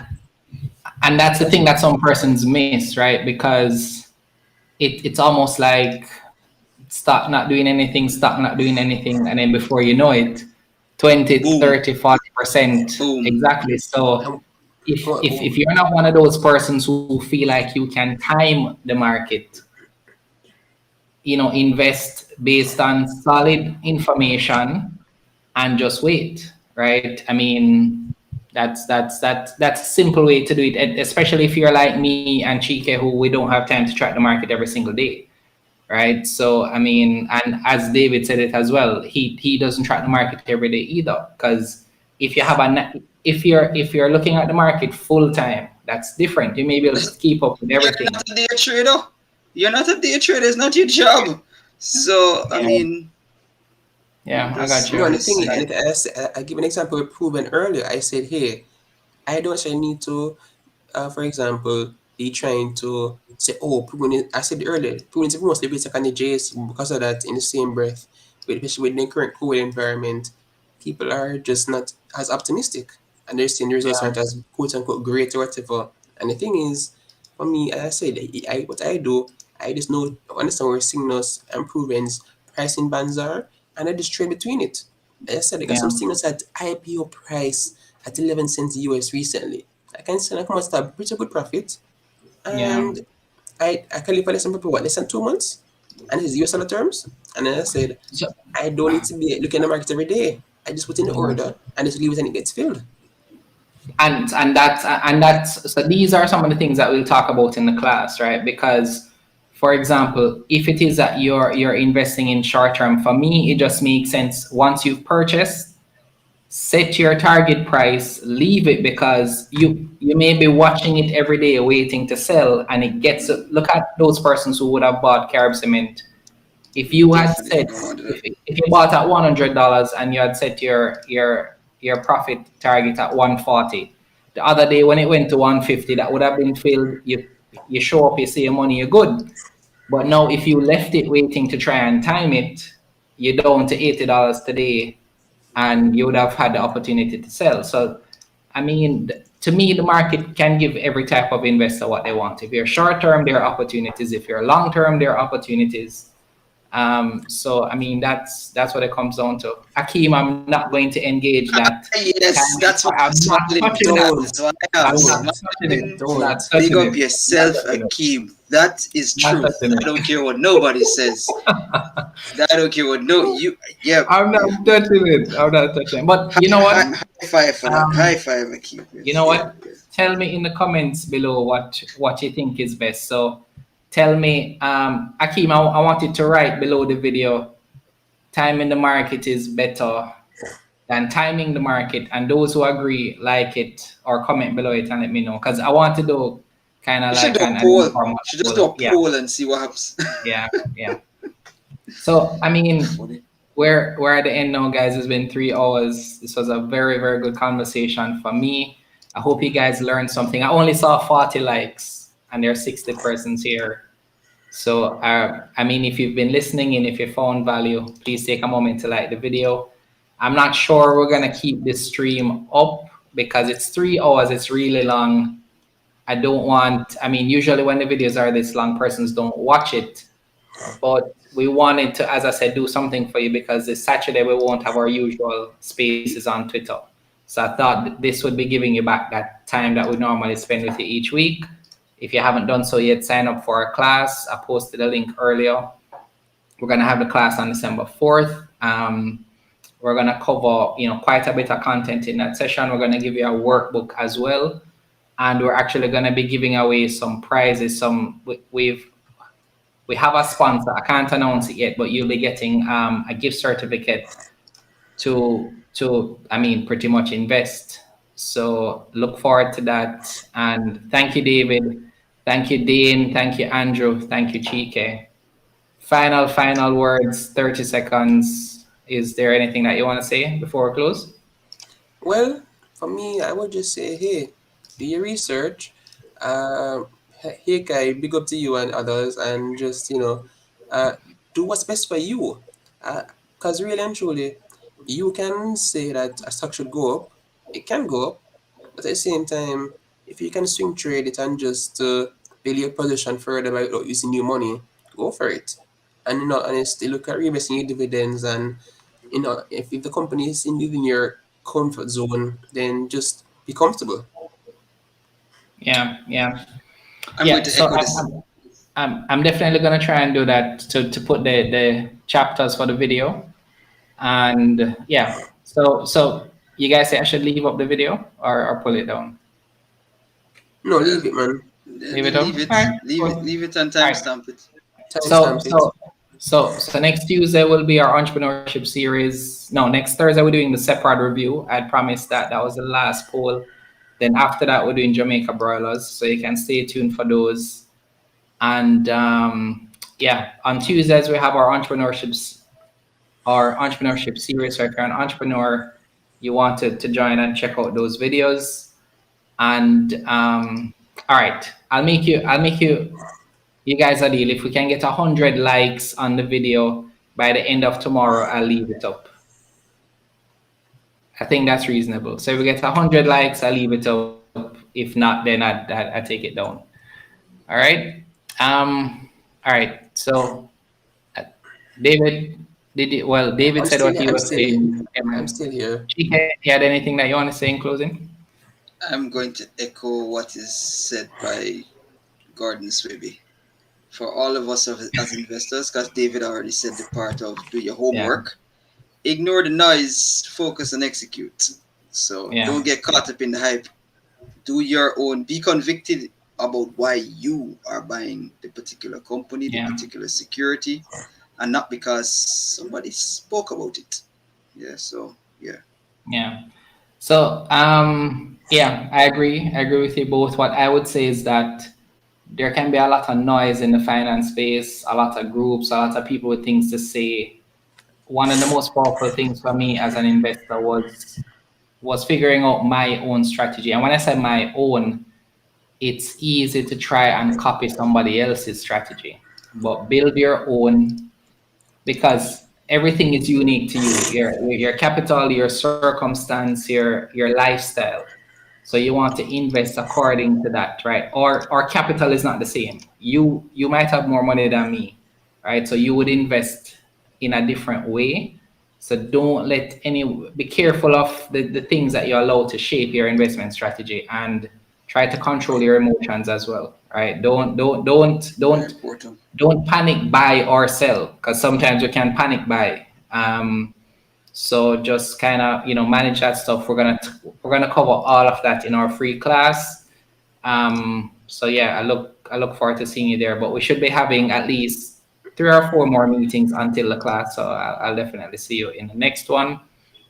All right, thank you guys. It was fun. That it was. Take care, everyone. Agreed.